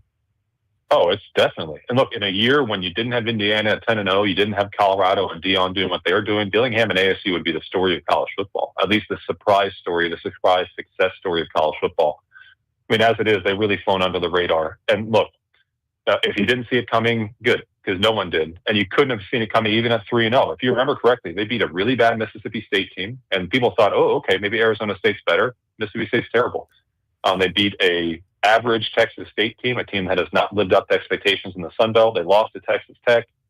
You know, I just, no one could have seen this coming. And I don't want to pinpoint it or point to any one thing. I just think that Kenny Dillingham, as a coach, despite his young age, he's a guy who at 13 and 14 years old decided he wanted to be a football coach and has spent the last almost 20 years of his life getting to this point, learning everything that he could from some of the biggest names in the sport. So he just knows what he's doing despite being 32, 33 years old. They're talented. He's done a really great job with Levitt at quarterback. Scatabo is obviously not an All-American guy, but he's an All-Conference guy. They have the pieces, and I just think that he has schematically designed a way to have them be successful on both sides of the ball. So I give him a tremendous amount of credit. Arizona State is in position, as we'll mention. They beat BYU. They are in the driver's seat. They're in pretty good shape. So, you know, that's really wild to think about. I mean, shoot, that would have been wild to think about in August. Definitely would have still been wild to think about in October. So it's a heck of a turnaround, and clearly the arrow is pointing up. This is, as a program, has a chance to be one of the defining programs in the Big 12 in the next 5 or 6 years. We're joined by Paul Myerberg of USA Today, joining us for the Big 12 breakdown, as he does every Thursday at this time here on 580 Sports Talk via the Fleming Place Wine and Spirits hotline. The vibes are not great for Kansas State right now, Paul, but they are getting better and better for the Kansas Jayhawks, who have played maybe their 2 best games of the year, at least since Lindenwood in week 1 in the last 2 weeks, to pick up their win against Iowa State 2 weeks ago, and then to knock off BYU and end the Cougars' undefeated season. What was your big takeaway from KU winning under the lights in Provo this past week? Oh, that game was an exorcism, guys. That was a pea soup puking, head spinning, floating off the bed exorcism for Kansas. And Iowa State was to a degree as well. But this was a different sort of win. This was a game that they had lost 6 times this season. I mean, 6 times in the last almost 2 months. They had lost this game, exactly this game. So to win it in that stage against that team with, I know that it was late, but people watching, that's an exorcism for this team. And I don't want to overstate it and be hyperbolic, but I thought that was one of the best games that KU has played in a long time. I thought the mental toughness of this team has to be applauded. And you have to look at, regardless if they go 5-7 or 6-6, you have to look at the second half of this season as an incredibly successful turnaround for this program and this team. And I think it's going to build and build and build. And regardless of the turnover at QB and elsewhere going into next season, they've got a chance to really build towards something. I cannot say enough how much I respect and admire that win. And clearly one of the best wins since 2008. We can all say that. And I'm not the historical expert of KU that some of your listeners are. But to me, I can't help but say it's one of the 10 best regular season wins in program history, certain modern program history, to beat a BYU team that was unbeaten and to ruin their season potentially. So I can't say enough about this squad. I mean, just the mental toughness, you have to admire it. And I just think the heck of this group, and I think the heck of this coaching staff. And it obviously threw the college football playoff world into a tizzy as well, with BYU suffering its first loss. And, to me, Paul, the thing that stood out the most about that game, and look, Devin Neal had the 2 touchdowns. He's a superstar. I think he has passed Marcus Lattimore as my all-time favorite college football player. He is just so special for this program. So he has the 2 scores. That's big. The defense comes up a couple of times. They really rattled Jake Retzloff. That's a big deal. But to me, it was the bigger picture fact that Jalen Daniels threw a fourth-quarter interception and KU still won a game, still won a one-score game, something we literally have not seen all year. The fact that KU flipped a switch, the exorcism, as you mentioned, that to me was the signifier that this KU team is different now than it was even a month ago. Oh, there's no question about it. And look, it's not even about the X's and O's, and I don't even think it's necessarily about the execution. Because, when he threw that pick, you clearly thought that things were going to go south. Yep. So to me, it was about the response. And it's about the response of a team that could have quit. These are standalone seasons. And there are guys who are seniors on this team who are not coming back, who could have looked at 2-6 and thought, man, we were preseason top 25. We had all the hype and all the momentum in the world. And man, here we are at 2-6. You could have quit. And they're not quitting. So that's what I'm most focused on, is that the fact that this team didn't quit. And you know what? They're going to beat Colorado on Saturday. They're going to beat it's Arizona right at the end of the year. They're going to go 6-6. Isn't it? Baylor, right. They're going to go 6-6. I'll say it right now, and they will get to a bowl game, and they will develop momentum to get back in the preseason 25 going into 2025. I really, really think that a corner has been turned. When you beat 2 top 20 teams back-to-back, and you do what no one else could, and you beat BYU, that says it all. I think this team has really turned a corner, and the credit is to the guys who didn't quit, and they stayed bought in. And again, that's Leipold, but it's also the players. All right, well, I'm glad you said that, because I have gone full hype train off the rails here in the last few days, and I also picked a KU win over Colorado, and you're a lot smarter than I am, Paul, so I do appreciate you making me feel better about that. So what is the difference then in this game? It's going to be senior day for KU, a weird senior day since they're playing in Kansas City, not Lawrence this season, but sending off these seniors who have meant so much to this team, Devin Neal, Jalen Daniels among them. Colorado, though, has been playing even more so than BYU, like the best team in the Big 12 for the last month or so. What do you think will be the difference maker for KU against Colorado? Yeah, I think the difference maker is that you've shown in the past 2 weeks that you can win in 2 different ways. I think you saw against Iowa State that you can allow your offense to dictate the flow and then still trust these guys when Iowa State makes a comeback to score the points that you need. You've shown against BYU that you can play a 1982 style football game and win. So I think that, again, confidence is really high at KU. The key to beating Colorado, and no one's really done it as of late, but Nebraska showed it, Kansas State showed it, you got to get pressure on Shedeur. And look, Kansas State didn't shut down Shedeur by any means. He completed 85% of his attempts. It was not a pretty game for their secondary, but you have to get him out of the pocket. You have to get him in motion. You have to make him uncomfortable, because you're not going to necessarily stop him, but you are going to have to make him uncomfortable. So if you can do that, look, Colorado is only too happy to be one-dimensional. You don't need to worry about the run game, because Colorado doesn't want to run the ball anyway. Get pressure on Shedeur. Don't try to shut him out, because Travis Hunter and Webster and those guys are going to get theirs, but make Shedeur uncomfortable and then lean on your offense to do what it has done the last couple of weeks, which is not necessarily control the clock, but convert on third down. It's get big plays 15 plus at times in the passing game. It's allowed Devin Neal to get the room and the space that he needs to be successful. This is a tougher game than BYU, no doubt about it. Not just because Colorado's hot, but because Colorado will be comfortable in a run and gun. I think KU has what it takes to win this game. And if they beat Colorado, I mean, look, we already know the Big 12 is a one-bid league.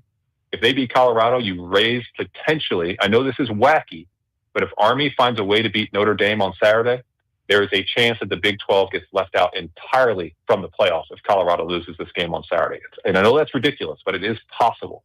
So this is a big game for the conference, but I think Kansas has what it takes mentally, physically, toughness-wise to win this one. Paul Myerberg is our guest, covers college football for USA Today, and joins us every Thursday on the Fleming Place Wine and Spirits hotline for the Big 12 football breakdown. Well, Paul, I know we all knew all the way back in August that on November 23rd, we'd be talking about the biggest game of the Big 12 football season being BYU at Arizona State. The eyes of the Big 12 being on Tempe, something that we all very much saw coming.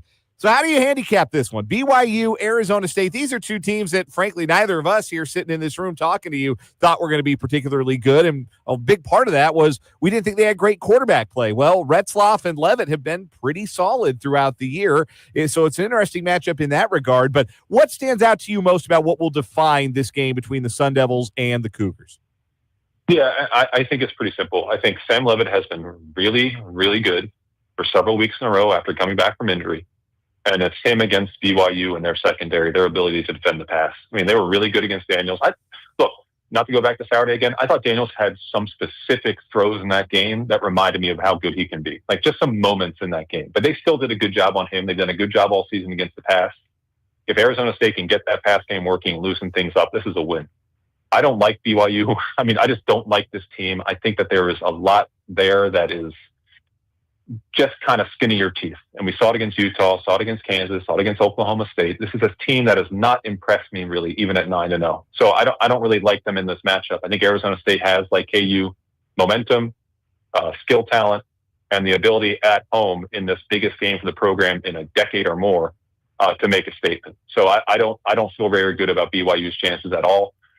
They could flip a switch. If they get this game 17-13 like Saturday night, this is in their favor. But Arizona State's got some weapons, and I think that they have a chance against BYU to make a huge statement with the playoff committee and become a team that not just will get to the Big 12 championship game, it might be a team that you are favored to win the Big 12 when they get there in early December. Something we talked about earlier today on the show, Paul, and I want to hear your thoughts on this. The college football playoff expanding to 12 teams for the first time this year, and so all of the discussion is about, can you get into the playoff? Can your league get into the playoff? Are you at the top of your league good enough to get into the playoff if you're a contender but might not win your league? And I've seen that turn to a discussion of maybe the bowls now are completely irrelevant to this point. And they have been not as relevant as they once were, certainly. But do you think that now for a program that it is truly playoff or bust, that there's no such thing as enjoying like 9-3 and a trip to the Alamo Bowl anymore? Yeah, you're absolutely right. And it's a sad statement about the current landscape of how we look at success in this sport. It used to be that you would get to 6 wins, used to be you get to 6-5, and you get to a bowl game, that would be judged as a successful season, except for the elite few who every year, the Oklahomas, the USC, not even USC, Oklahoma, the Penn State, the Michigan, the Nebraska, who would win 9 games every year. That was different for them. But for the overwhelming majority of teams, bowl game or bust. And I fear that for programs like Kansas State, programs even like a Colorado this season, programs like Iowa State, if you taste any success during the year and you are mentioned or included at any point in a hypothetical bracket, if you then don't make the playoffs, you look at it as a missed opportunity and a disappointing season. And yeah, the trickle-down effect on that is that it makes bowl games into even bigger exhibitions. You lose track of what's important and what's not. And that's a shame. That's a real shame. Because like I said about Kansas State, what they have to play for now is 10 wins. And 10 wins still matters, you would think. But with all the attention paid to the top 12, being number 13 or 14 in the final poll, it almost feels meaningless. But I hope that the team and the program and the fans don't lose sight of it. Winning 10 games in this era of college football is incredibly difficult. But yeah, it's a sad statement about how we look at success and how we gauge what is good and what is not. I still believe you win 8 games in college football nowadays, that's good. Like, don't hang your head. That's really good. But I don't think that teams, and certainly I don't think most fans, look at it that way. All right, Paul, dumpster juice pick of the week time. Last week, we got punked a little bit. I put a little wager myself down on the Bows, and well, they robbed me because, oh my God. As soon as it started snowing, you knew it was bad news. Yeah, still doesn't matter. It doesn't matter. I mean, Utah State doesn't matter. I was upset. Not that I could watch it, unless I had a guy holding up his phone out in Hawaii, but no, or in Logan. But yeah, that was very disappointing to me. I'm borderline heartbroken. Yeah, that was a tough one. But we're going to bounce back this week. We're staying in the Western time zone. We've got two teams that really stink in the Mountain West Conference. Air Force. I love Troy Calhoun. I wanted Troy Calhoun to coach KU back in 2015 when David Beatty got the job. History has proven me correct. They are 3-7. Nevada is 3-8. We are going to be in Reno. Late night kickoff on FS1. Who you got? Yeah, Air Force has won 2 in a row. Nevada has not won in a long time. So this is not difficult for me. So I'm going to say Air Force. Look, Air Force, they blanked Oregon State last week, 28-0. Oregon State is not the Oregon State of last season or 2 years ago. Still, that opened my eyes a little bit. So yeah, let's go with Air Force. Troy Calhoun he's like Mike Gundy. He's one of the most interesting guys in coaching because you never know what he's going to say. You could ask him a question about milkshakes and he starts talking about Vietnam. So I think Troy Calhoun is super interesting. And yeah, that would have been a lot more fun than the David Beatty experience, which I covered pretty closely. I remember going there twice to talk about how bad they were. So yeah, what could have been sliding doors situation for KU and Troy Calhoun. With that description, Troy Calhoun would have loved Lawrence, Kansas. I'll tell you that much. Yeah, he's an interesting guy. Let's put it that way. Paul Myerberg brings us interesting Big 12 football commentary every Thursday from the Floating Place Wine and Spirits hotline on the Big 12 football breakdown. You can check out Paul's work in America's newspaper, USA Today. Paul, always a pleasure. We'll talk soon. Great. Thanks, guys. Talk to you next week.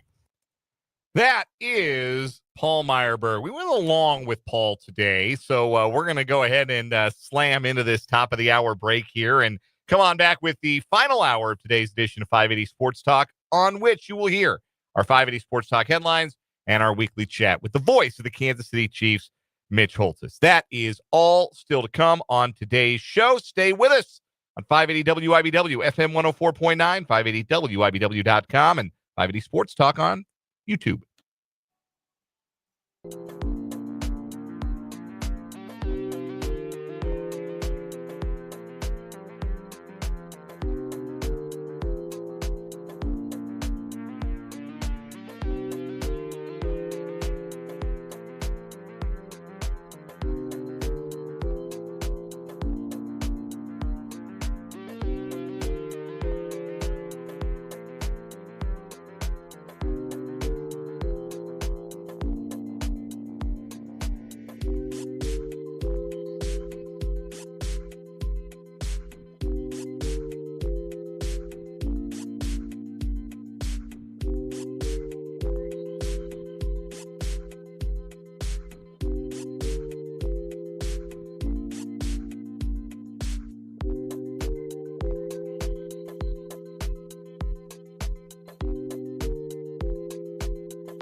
Let's get it. One more hour of 580 Sports Talk for your listening and viewing enjoyment on this Thursday afternoon. Dan Lucero, Brendan Dworzinski with you until 6 o'clock.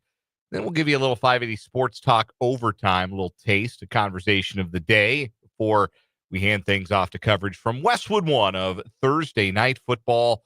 We've got the first game of Week 12 of the NFL season tonight as the Pittsburgh Steelers visit the Cleveland Browns. That's coming up tonight here on 580 WIBW FM 104.9. You are also enjoying us, we hope, online, 580WIBW.com, and on our video stream. You can catch us on our YouTube channel, 580 Sports Talk, and on Facebook at WIBW News.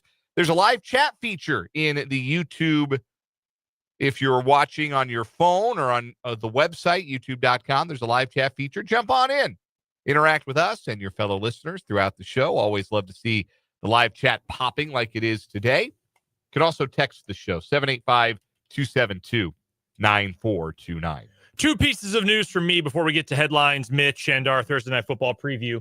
Number one, we are taking nominations between now and 4 o'clock next Tuesday for our 2024 Sports Turkeys of the Year. These are people who have done something goofy, downright dumb, hilariously inept in the sports world. Again, I must reiterate, in the sports world. But we are taking your nominations. I've got a bunch of my own as well. I'm keeping them here on this handy note, and we're going to take them until 4 o'clock on Tuesday next week when we get to them. So send them in on the text line, 785-272-9429.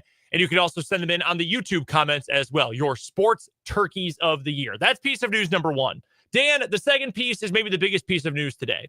I have just discovered Woody Johnson, the owner of the New York Jets, yes, who may no longer be the acting owner. It's expected that he might get an ambassadorship to the UK in the Trump administration. Was he not also a part of the previous administration? You are correct, which has led a lot of people to say, hey, Jets fans, that's good, right? He's not going to be your acting owner anymore. To which Jets fans will tell you, no, it's bad. His brother Chris hired Adam Gase. Oh, not great.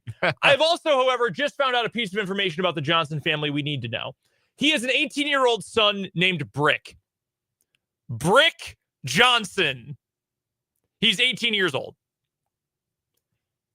Trying to think of what I can say about that. Man, I have been thinking for about 4 minutes. What can I say about Brick Johnson? Loved his work with Brock Landers and Chess Rockwell. Brick Johnson. Those are great names. Alexis Texas could not be reached for comment. Man, like Brick Johnson. This is his real name. Real name. The Brick Man. The Brickster. We're going Bricko mode. Will his children be chips off the old brick? Yes. I assume so. Man. I don't like having been through the naming process, having named a child of my own. I think we came up with a pretty good one. I'm happy with the name my wife and I chose for our son. Good. It's what you want. There are certainly some first names that I come across, and we do a lot of high school sports coverage. We do a lot of college sports coverage, which means we see a lot of rosters, which means we see a lot of names of young people. And some of them make us raise an eyebrow here and there. Some of us make us think, I wonder how they landed on that, right? Wonder how you land on Brick. So, like, do they really love Steve Carell's character in Anchorman? Is it a tribute? I love Lamp. Brick, do you actually love Lamp, or did you just see a lamp? So I guess Twitter, the smoldering pile that is Twitter, is running currently with a joke that he's the shadow GM of the Jets. He's actually the one calling the shots now after Joe Douglas got fired, which is very funny. But I also just found this picture from Page 6 in New York of him literally on the phone at the NFL draft when Zach Wilson was drafted in a suit talking on the phone to Zach Wilson as a 14-year-old. So Brick Johnson may actually be the shadow GM of the New York Jets. So when you Google Brick Johnson, I'm afraid to push enter. But here are the things that Google autofills after the name Brick Johnson. Brick Johnson tennis, Brick Johnson Harvard, Brick Johnson dad, Brick Johnson age, Brick Johnson Deerfield Academy, Brick Johnson Blackwater, Brick Johnson Gaza. Hold on, pause. Yeah, he is apparently a freshman on the Harvard tennis roster. Oh, there we go. Brick Johnson. Brick Johnson, Harvard tennis. Damn glad to meet you. Mark B on YouTube says he knew 2 different people named Brick in high school. How is that possible? How many dudes are named Brick? 2 bricks. What is this? A trip to the free throw line for Shaquille O'Neal? No word on if Straw was involved in making these bricks. This is wild. Brick Johnson. I'm going to think about this for a long time. This is up there with Velvet Milkman for me. Velvet Milkman is the all-time great name. Commissioner of what? The Ohio Valley Conference? No, she was a golf coach. Golf coach. Yeah, Velvet Milkman was the women's golf coach at Murray State for many years. Was recently inducted into the Kentucky Golf Hall of Fame. Velvet Milkman. Velvet Milkman up there on the Mount Rushmore with Brick Johnson. You cannot. Truth will always be stranger than fiction. Velvet. 112 title. She was just inducted into the Hall of Fame a week ago. Yeah, like when I said just, I meant just. She started the golf program at Murray State. Do you think she pronounced it Milkman? I would. Velvet Milkman. It's worse. Milkman is worse. It sounds like you're trying to not be Milkman. The Milkman came to the door. Velvet Milkman. That is. That's the best sports name there's ever been. And women's golf coach, Murray State God, University. I missed the name of the year contest. Shout out to Kobe Buffalo Meat. The name of the yes, Lawrence High's own. And we had so much fun with the name of the year until the one year there was a name on the bracket we were not sure we could say on the radio. Ms. Shorts. If you know, you know. Yeah. Anyway, we got we got a lot to get to. I'm sorry. I was steered completely off guard by Brick Johnson. I just can't get over this. I'll never get over Brick Johnson.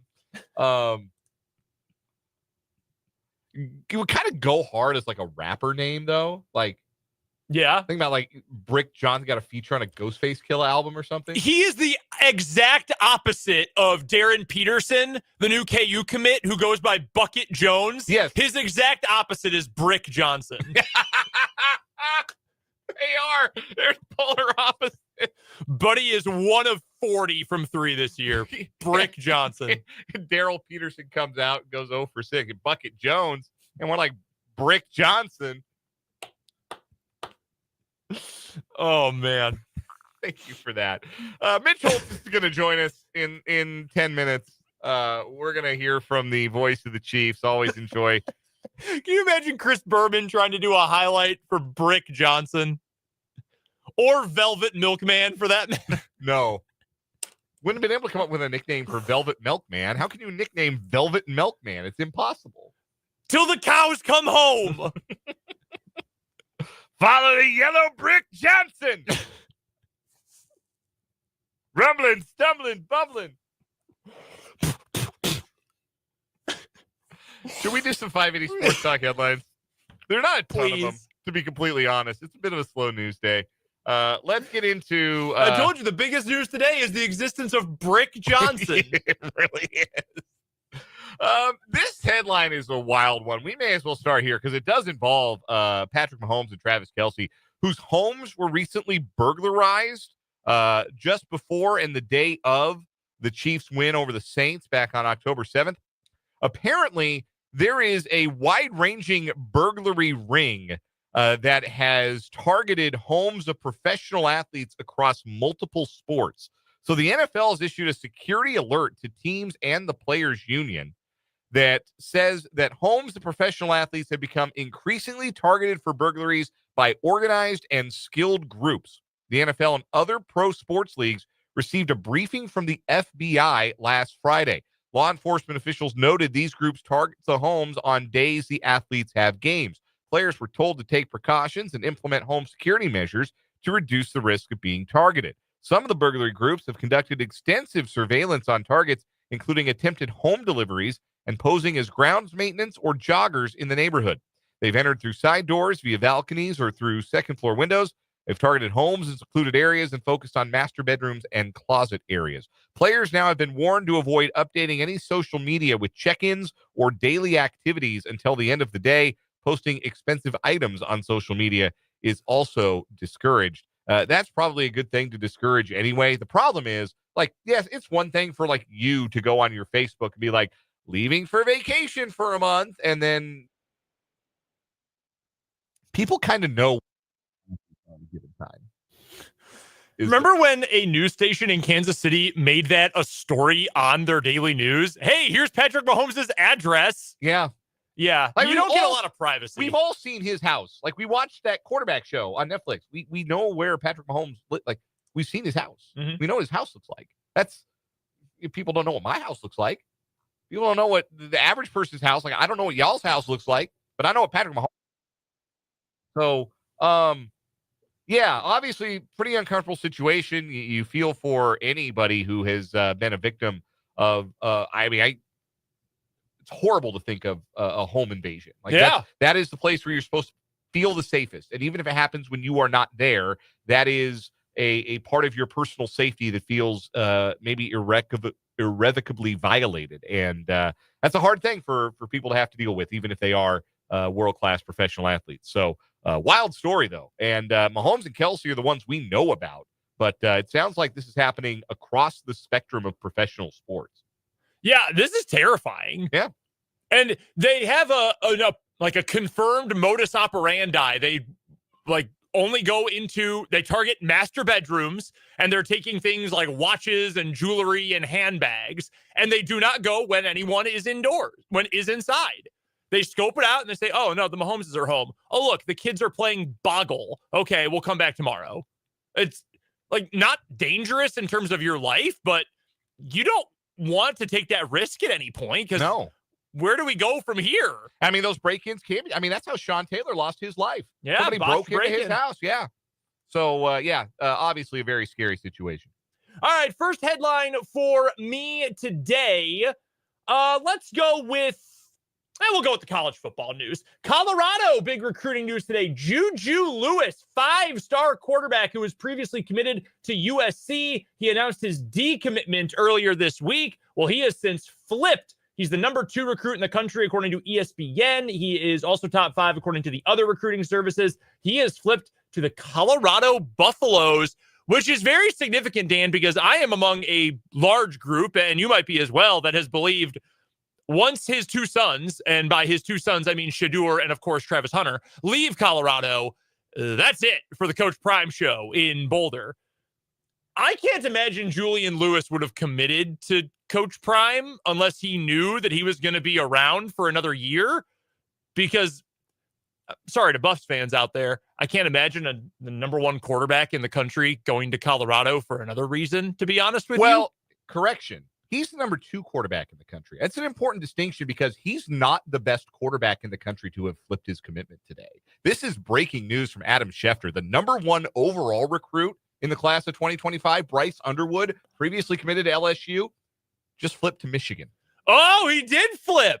He did. So he was in the news the other day because allegedly there was a $10.5 million NIL offer from Michigan to Bryce Underwood. Bryce Underwood, who's from Michigan, to flip his commitment, and then he didn't. And then a bunch of LSU fans said nasty things about the Big Ten, and now apparently Michigan got him.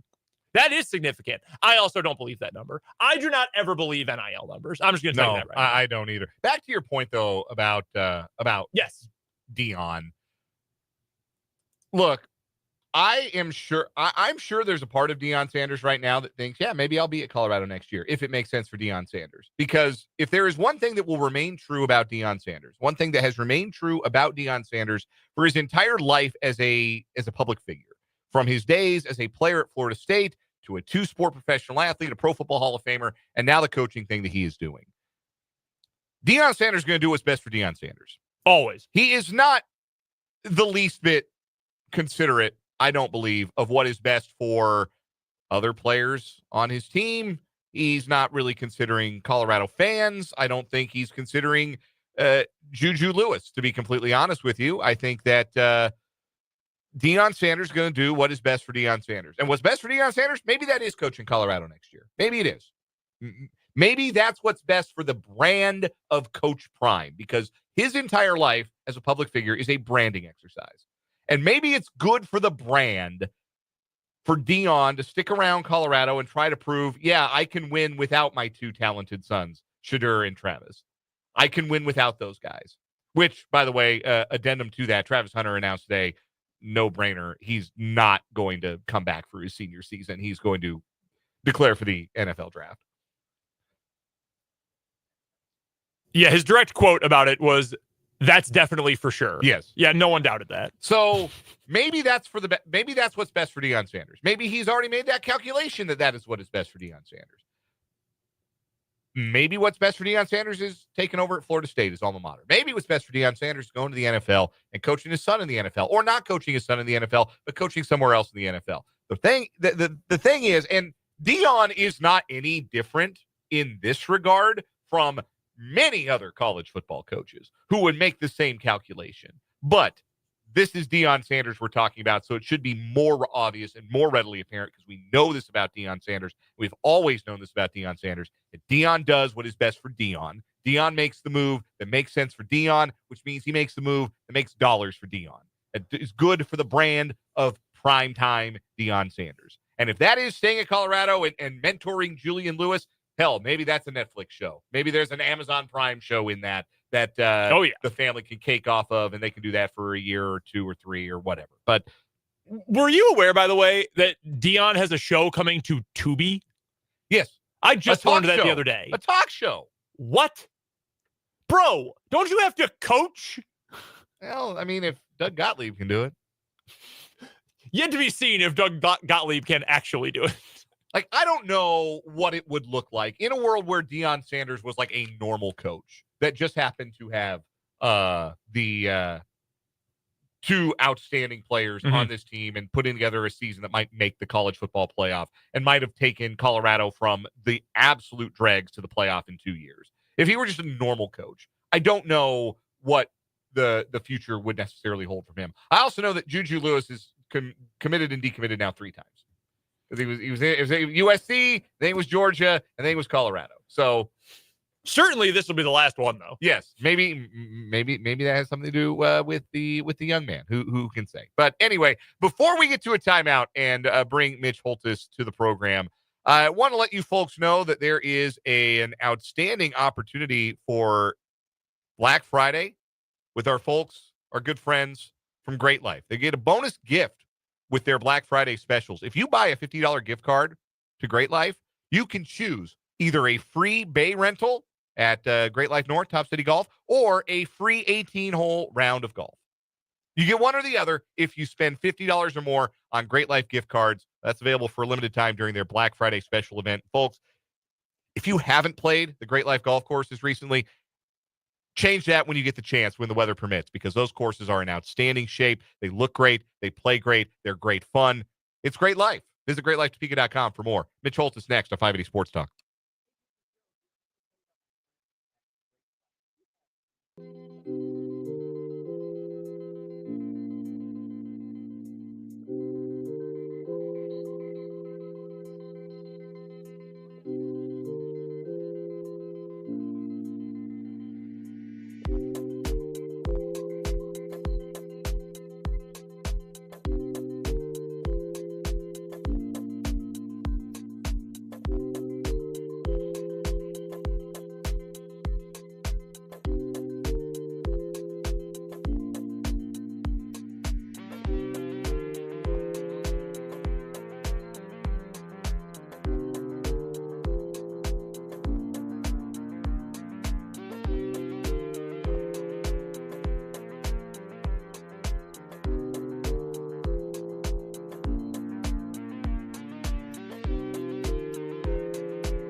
Bit of breaking news before we get to voice of the Chiefs, Mitch Holthus. As expected, Aaron Judge named American League Most Valuable Player. All 30 first-place votes, a unanimous MVP. Bobby Witt Jr. received all 30 second-place votes. You do not see that very often. That is, without question, the best season of all time to not get a single MVP vote. Like there can't be a first-place vote. Yeah, that might be. It might really, really be. We pivot back to the gridiron. We welcome in the voice of the Kansas City Chiefs, Mitch Holthus, who joins us every week at this time. His appearances are brought to you by Hy-Vee and by Azura Credit Union. Contact Crystal Rippey, Kirsten McCall, or Kristen Ambergy about the credit union advantage of getting your first or next home loan. Mitch, we chat after a Chiefs defeat for the first time this season, a 30-21 loss in Buffalo on Sunday. And sometimes you will see teams after a loss and they will look a little confused, a little puzzled, a little bit of, I don't know what happened there. I don't know how that could have happened there. But for the Chiefs, their reaction was very much a reaction of, I don't want to say confidence, but very calm and collected response to the loss that we saw post-game and then throughout this week. Feels like a team that kind of understands, hey, we got by a good team and we understand why we got. Well, there's a couple of responses here. One is the fact that this is a very mature team, mentally, right, and emotionally. These guys have been through a lot in these 2 years of getting the Super Bowl championship, and so they understand the path here. They also know that path can be affected by an excellent team with a good quarterback playing at a high level, and that's precisely what happened against Buffalo. Josh Allen was great in that game. And anytime the Chiefs dialed up some kind of blitz, Josh Allen had a answer for the most part. And I think the Chiefs realized that. And the Chiefs also knew they had a chance to win the game. A couple of penalties, the defensive pass interference penalty on Shamari Connor at 3rd and 9 at Fields on 18 could have dramatically changed the game. The same with the Wanya Morris hold, where the Chiefs could have taken the lead in the third quarter. So the Chiefs knew, hey, you laid it out. Played a good team. They made plays to beat us. We weren't that far away. We got to stay on path here. And, oh, by the way, we're the number 1 seed in the AFC. We're still out in front. If this is a race at Kansas Speedway, we're still the car out in front with, a third or a little over a third of the race to go. So, yeah, I mean, this team's handled a lot. They're very mature. So there's no gloom and doom or woe is us. In the last handful of seasons, we have seen the Chiefs defense improve dramatically in the second half of seasons with Steve Spagnuolo as the defensive coordinator. And there is, I think, a path towards similar improvement this season. There have been certainly some bright spots on the defense, but some things that have been lacking. The raw sack numbers and turnover numbers this year, maybe not where that defensive unit wants them to be. When the defense talks about coming out of a game like that, giving up 30 points, some issues they said with some communication, with some execution, where do you see this defense's most room for improvement in the second half of this season, with the confidence that Spags is the guy to get them there? Well, it's a comprehensive answer. They've got to get better at all 3 levels. There's got to be one, you've got to get pressure with 4. You can't just get pressure with blitzing. The Chiefs are an excellent blitzing team. But there's got to be, I mean, when you play good quarterbacks like Josh Allen, he'll pick you apart. They want to be blitzed because that means somebody's going to be free. You're taking somebody out of coverage. And so that's got to improve. Secondly would be the pass coverage of the linebackers at the second level. Third would be dealing with, getting Najee Johnson up to speed and being better and also keeping him healthy. Like the Jalen Watson injury now looks to be a little more severe than people thought, at least upon its impact. So it's all of those. The sack numbers, I think, will come. Yeah, hopefully get Amenahu back soon. That will help because just his length. But they've also been very good against the run. If we look at them and say that this defense is a debacle, we're only 1 week off from keeping a streak alive of not giving up 25 points or more for 19 straight games or 28 points for 30 games. So this defense is still intact and good, but yeah, there's some things they can do to get better, including this week against Carolina. Let's pivot in that direction, Mitch, as we're talking to Mitch Holthus, the voice of the Chiefs, who joins us on 580 Sports Talk, courtesy of Hy-Vee and Azura Credit Union every Thursday at this time. And I'm sure there's a temptation at times, and it seeps through in sometimes in every competitor. You have this big emotional game against a great team. You're keyed up for that. Then you have a bit of a letdown when you go into a game the next week against a team that is not on the level of your previous week's opponent. That's certainly true about the Panthers. They are 3-7, though they have won 2 straight. Still one of the more inferior teams in the NFL. But for one, the Chiefs you don't get to overlook anybody when you're coming off of a loss. And for two, as you mentioned, this is a mature football team and one that understands from top to bottom that you don't get to overlook anybody in this league. No, and it's my Minute with Mitch next week on Channel 13, so I'm scooping myself a little bit. But I go into like these next 2 games. But it started in 2021 when this league went to 17 games and only one team gets a bye, and you added a 7th playoff team in both conferences. What that did, and I get asked a lot on national shows, what's the difference between doing the Chiefs now than years past? And it's that every game feels like a playoff game, including this week. In the past, you'd feel like, well, you give one away and you come fighting back and you're okay. Like the Chiefs lost to the Colts in the 14-3 season of 2022. But there just isn't that room this year to give away a game, so to speak. Now, some of your nuggets of the night, Patrick Mahomes is the best record of any quarterback in the Super Bowl era after a loss. I believe he's 18-4 or 18-3, something like that, 18-4. And that's the best record coming off a loss of any quarterback in a span going back to 1966. That gets your attention. 2, playing a 3-7 Panther team, even though they're playing better, Patrick has never lost to a team that's 4 games or more below 500. Hasn't happened. So you would feel pretty good that they're going to come in there and try to handle business. Now, I can give you warning signs of this Panther team, but those numbers lean to a strong rebound, if you will, by Mahomes and the team on Sunday against Carolina. Mitch Holthus is our guest, the voice of the Kansas City Chiefs, joining us here on 580 Sports Talk via the Fleming Place Wine and Spirits hotline, hanging out with Dan and Brendan today. Mitch, as always, brought to you by our good friends at both Hy-Vee and Azura Credit Union. Mitch, there's been a lot of hand-wringing, some rightfully, some unjustly, about the offense this year not pushing the ball a ton down the field. But I do feel like, especially if Hollywood Brown's able to return at some point, there are still a lot of weapons on this team. We know about D-Hop, and I've been such a fan of what he's brought to Kansas City so far. We know about Kelsey, his changing role. And then you add in some other guys. You think of a guy like Noah Gray, who one of my favorites personally is my type 1 diabetic brother, but also he's just a good player. Just overall, he's a playmaker. I've always kind of wished that the Chiefs offense would use him a little bit more. Guys like that, I think, are going to be crucial as this team continues to move to the postseason. And I imagine for you, from your perspective too, the more weapons the Chiefs have, the better things are going to be as we get to the playoffs.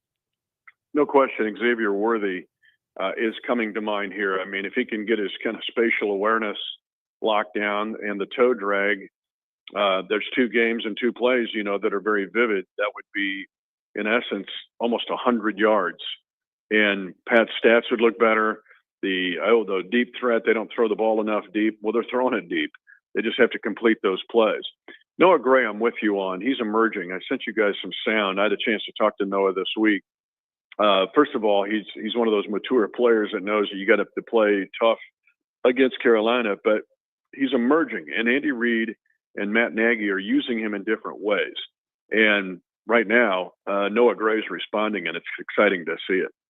It's going to be a bruiser for sure. This is the NFL. There's nothing that you can take for granted. Every team's going to come out and give you their best, and we just got to go out there and give them our best and really grind this one out. And what about your increased role, and especially this H-back, fullback role? Yeah, no, I'm just fortunate in whatever positions that coaches put us in. And I think all the guys in the tight end room and all the guys in the team would say the same. We got a lot of humble guys on the team that just love playing football. So any chance that we get to be on the football field and play for one another, I think is just something that we all love to do. But we're seeing Noah Gray move around, inline tight end, tight wing, but they put him at fullback. That touchdown, the second touchdown at the back of the end zone, moving to my right, which was caught 9 yards deep, that he lined up as a fullback. and he's a good lead blocker. Not that he's a good fullback H-back. And when you go on routes from back there, especially when you have the other threats like DeAndre Hopkins and Travis Kelce and Juju Smith-Schuster, then you've got Noah Gray's going to find a spot to get open. There's another play Patrick missed. It was 3rd down and 1. I was going through this with Matt Nagy today in a meeting. There's a 3rd down and 1 on the first possession of the third quarter where Gray busts wide open on a corner. Pat doesn't see him. But Gray ran a great route. It was really kind of a decoy route, thinking he was going to run short, and Kelce goes long, and it was just the opposite. And Noah was there, probably a 25-yard gain, and Patrick just didn't see it. And maybe he was honed in too much on Kelce. I don't know. But Noah's getting Pat's attention. Noah's getting Pat's confidence. And Noah Gray's turning into a weapon on this team to add to all the others. So an emerging weapon for the Chiefs is Noah Gray, and that's awesome to see. On the other side of things, though, the Chiefs will have to deal with an emerging weapon from Carolina in the form of Chuba Hubbard, who folks around here obviously know very well from his days at Oklahoma State, where he was really, really, really good for Mike Gundy's Cowboys teams. He has stepped up and has been a very effective running back this year. We know the Chiefs' defense has been good stopping the run, but what specifically do they have to prepare for against this Carolina rushing attack? That and Jonathan Brooks will join the fold too for the first time since he tore his ACL at UT last year at Texas. So he brings an element of kind of thunder and lightning. But the case with I love Chuba Hubbard as a player. He kind of reminds me of a younger version of Kareem Hunt. Power, but yet some finesse. His ability to catch the ball out of the backfield is problematic. He's 4th in the league in rushing. Gets your attention. He's only one of 4 backs this year that's had a 150-plus rushing in a game and had a touchdown, what he did in Germany when he went for 169 total yards. But the other 3 on that list are Derrick Henry, Saquon Barkley, I think Josh Jacobs is the other one on that list. So it gives you the kind of indication, or gives you an indication of the company that Chuba Hubbard keeps. Chuba Hubbard's good enough to control this game and possibly win it, or at least put Carolina in a position to win it, because Chuba can handle a game. You can just ask the New York Giants about it because he was in control of that game in Munich. Mitch Holthus, the voice of the Chiefs, joining us. A couple more questions for Mitch. He joins us courtesy of Hy-Vee and Azura Credit Union Thursdays here on 580 Sports Talk. Offensively for the Chiefs, what do you think this offense has to show in a matchup against a team like Carolina that has struggled so much on defense throughout the year, especially against a team through the air? Is this a game where you feel like this is an opportunity for the passing game to, I don't want to say get right, but certainly gain some traction as the second half of the season starts rolling? Yeah, but if you forfeit running the ball against these guys, then you're in trouble. Now, the protection comes into play. Everybody wants to throw the ball. Everybody wants to throw 5 and 7 step drops. Everybody wants to throw the ball deep. And we know right now the Chiefs right now are struggling with outside protection. And Jadeveon Clowney's on this team, and DJ Wonnum's on the other side, who we played last year with the Minnesota Vikings. This isn't just a chopped up hamburger defense. I mean, Josie Jewell's on this team. J.C. Horn is a really good corner on this Panther team. Now, their numbers are not very good. They do not give up big plays. This is the old Broncos defense. Actually, Matt Nagy's old defense in Chicago, at least for the first 2 years when he had Vic Fangio as defensive coordinator. That's the genre of this Panther defense. Now, they've just given up a gob of points, but some of that's due to their offense and turning it over. In fact, they're last in the league. Only the 1966 Giants, the 66 Giants, and the 81 Colts have allowed more points per game in the Super Bowl era. Still, when you look at the last 2 weeks, they've given up 20-somethings to the Saints and also to the Giants. So that put them in a position to win the game. It's not just throwing. The Chiefs need to run. If they don't run the ball in this game, the Chiefs could have a chance to lose. They could run the ball right at these guys, and it'd be good to stay balanced. All right. And lastly, Mitch, we can't let you leave without a nugget of the night, a dynamite drop with regard to this matchup and what might define it in Charlotte on Sunday. Well, I've given you the Mahomes ones. Those are pretty noteworthy. When he's never lost to a team that's 4 games above 500 and has the best winning percentage of any quarterback coming off a loss, at least since the Super Bowl. era, 1966. But another one, and let's give Bryce Young some credit here. First of all, his back-to-back wins the last 2 weeks are the first time he's won back-to-back since beating Auburn in the Iron Bowl and K-State in the Sugar Bowl in his last 2 years as Alabama quarterback. But against the blitz, this goes back to four-man rush. His first two starts this year, he was awful against the blitz. Bryce Young's QBR was 46.5. In his 3-17 start, in his first 20 starts, the worst start actually tied with Troy Aikman for the worst start of any quarterback since 1967. But in the last 3 games, his QBR against the blitz is 101.2. And it's the biggest improvement by any quarterback in the league this year against the blitz from the first couple of weeks to the last couple of weeks. No gimmies in the National Football League, but the Chiefs are going to try and get back on track against the 3-7 Panthers on Sunday at Bank of America Stadium in Charlotte. Mitch Holthus will have the call. He joins us every Thursday on 580 Sports Talk, thanks to Azure Credit Union and Hy-Vee. Mitch, thanks so much for the time. Safe travels, and we'll talk soon. Thanks, you guys. You got it. That is Mitch Holthus. We'll take a break, come back, and talk a little bit about tonight's NFL action on 580 Sports Talk.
548 on 580 Sports Talk. Dan and Brendan. We are rounding the turn, heading for home on this Thursday edition of the show. Text line 785-272-9429.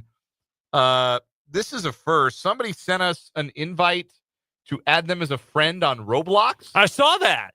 Are you a Roblox player, Brendan? I've never played the blocks. No.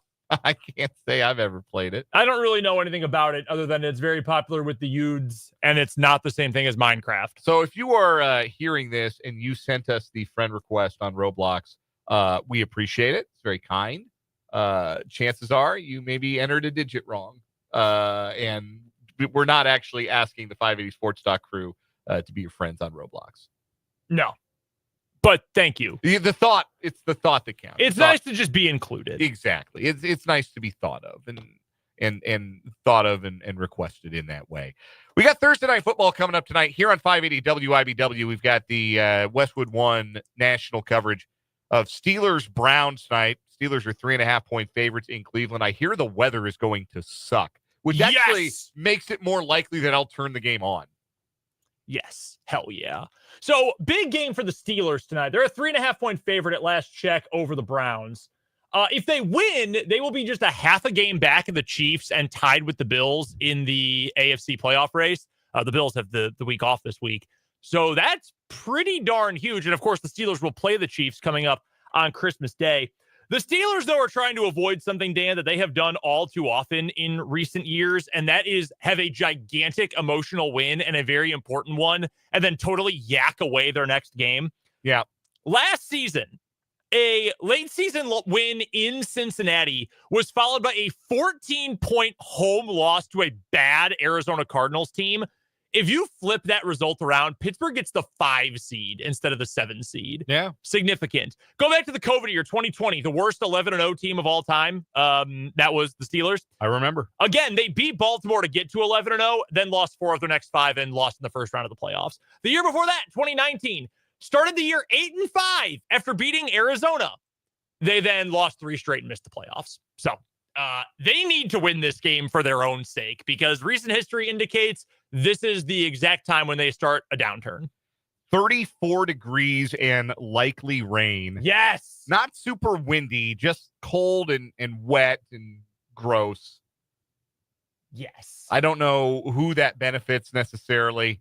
It benefits you, the viewer, you, the fan, because Thursday night football can be sloppy even at its best. And just add rain, just add water, it's even grosser. You taking the Steelers against the spread?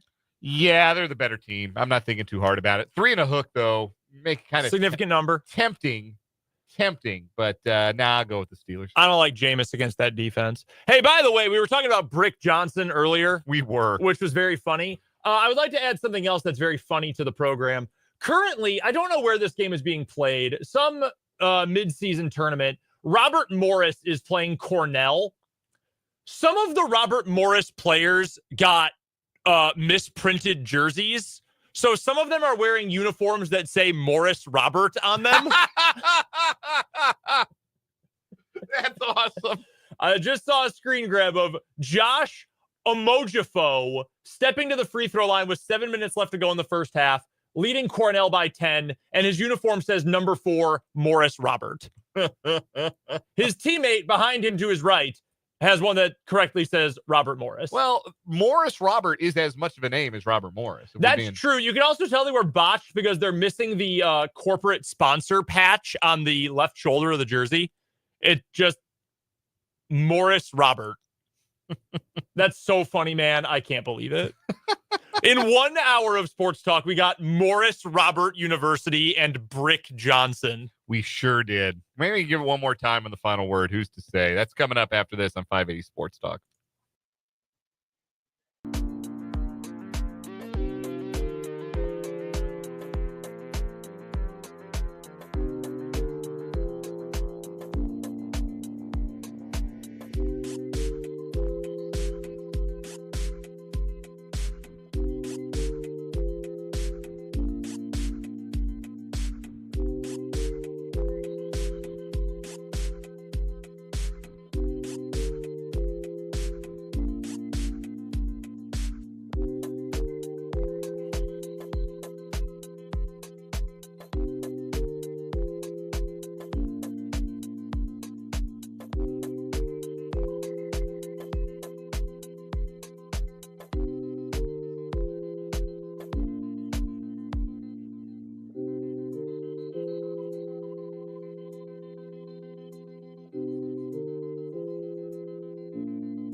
Mark B made me laugh just now in the YouTube live comments. He was talking about the Morris Robert jerseys. He said those must have been made by Fanatics. Got him. Final word time, Brendan. There's an 18-year-old named Brick Johnson out there. And he's very wealthy. He has a lot of money. He's on the Harvard tennis team. His father is very old. He's also the owner of the New York Jets. He might be running the Jets. Might be. He might be the shadow GM of the Jets. Shadow New York Jets general manager Brick Johnson. I'm going to struggle to top that as a final word. I guess I'll just pass on the breaking news. Both MVPs in baseball unanimous this year. Shohei Ohtani, unanimous NL MVP, joining who is the only MVPs in both leagues? Only person to win MVPs in both leagues? Oh God. I don't actually know. Frank Robinson. Awesome. Unanimous MVP. Legend. Shohei Ohtani and Aaron Judge. Baseball's in good hands with those two guys. Got a little overtime for you coming up. Then Thursday Night Football. Enjoy that. We're back tomorrow, 3 to 6. For Brendan, I'm Dan. See ya.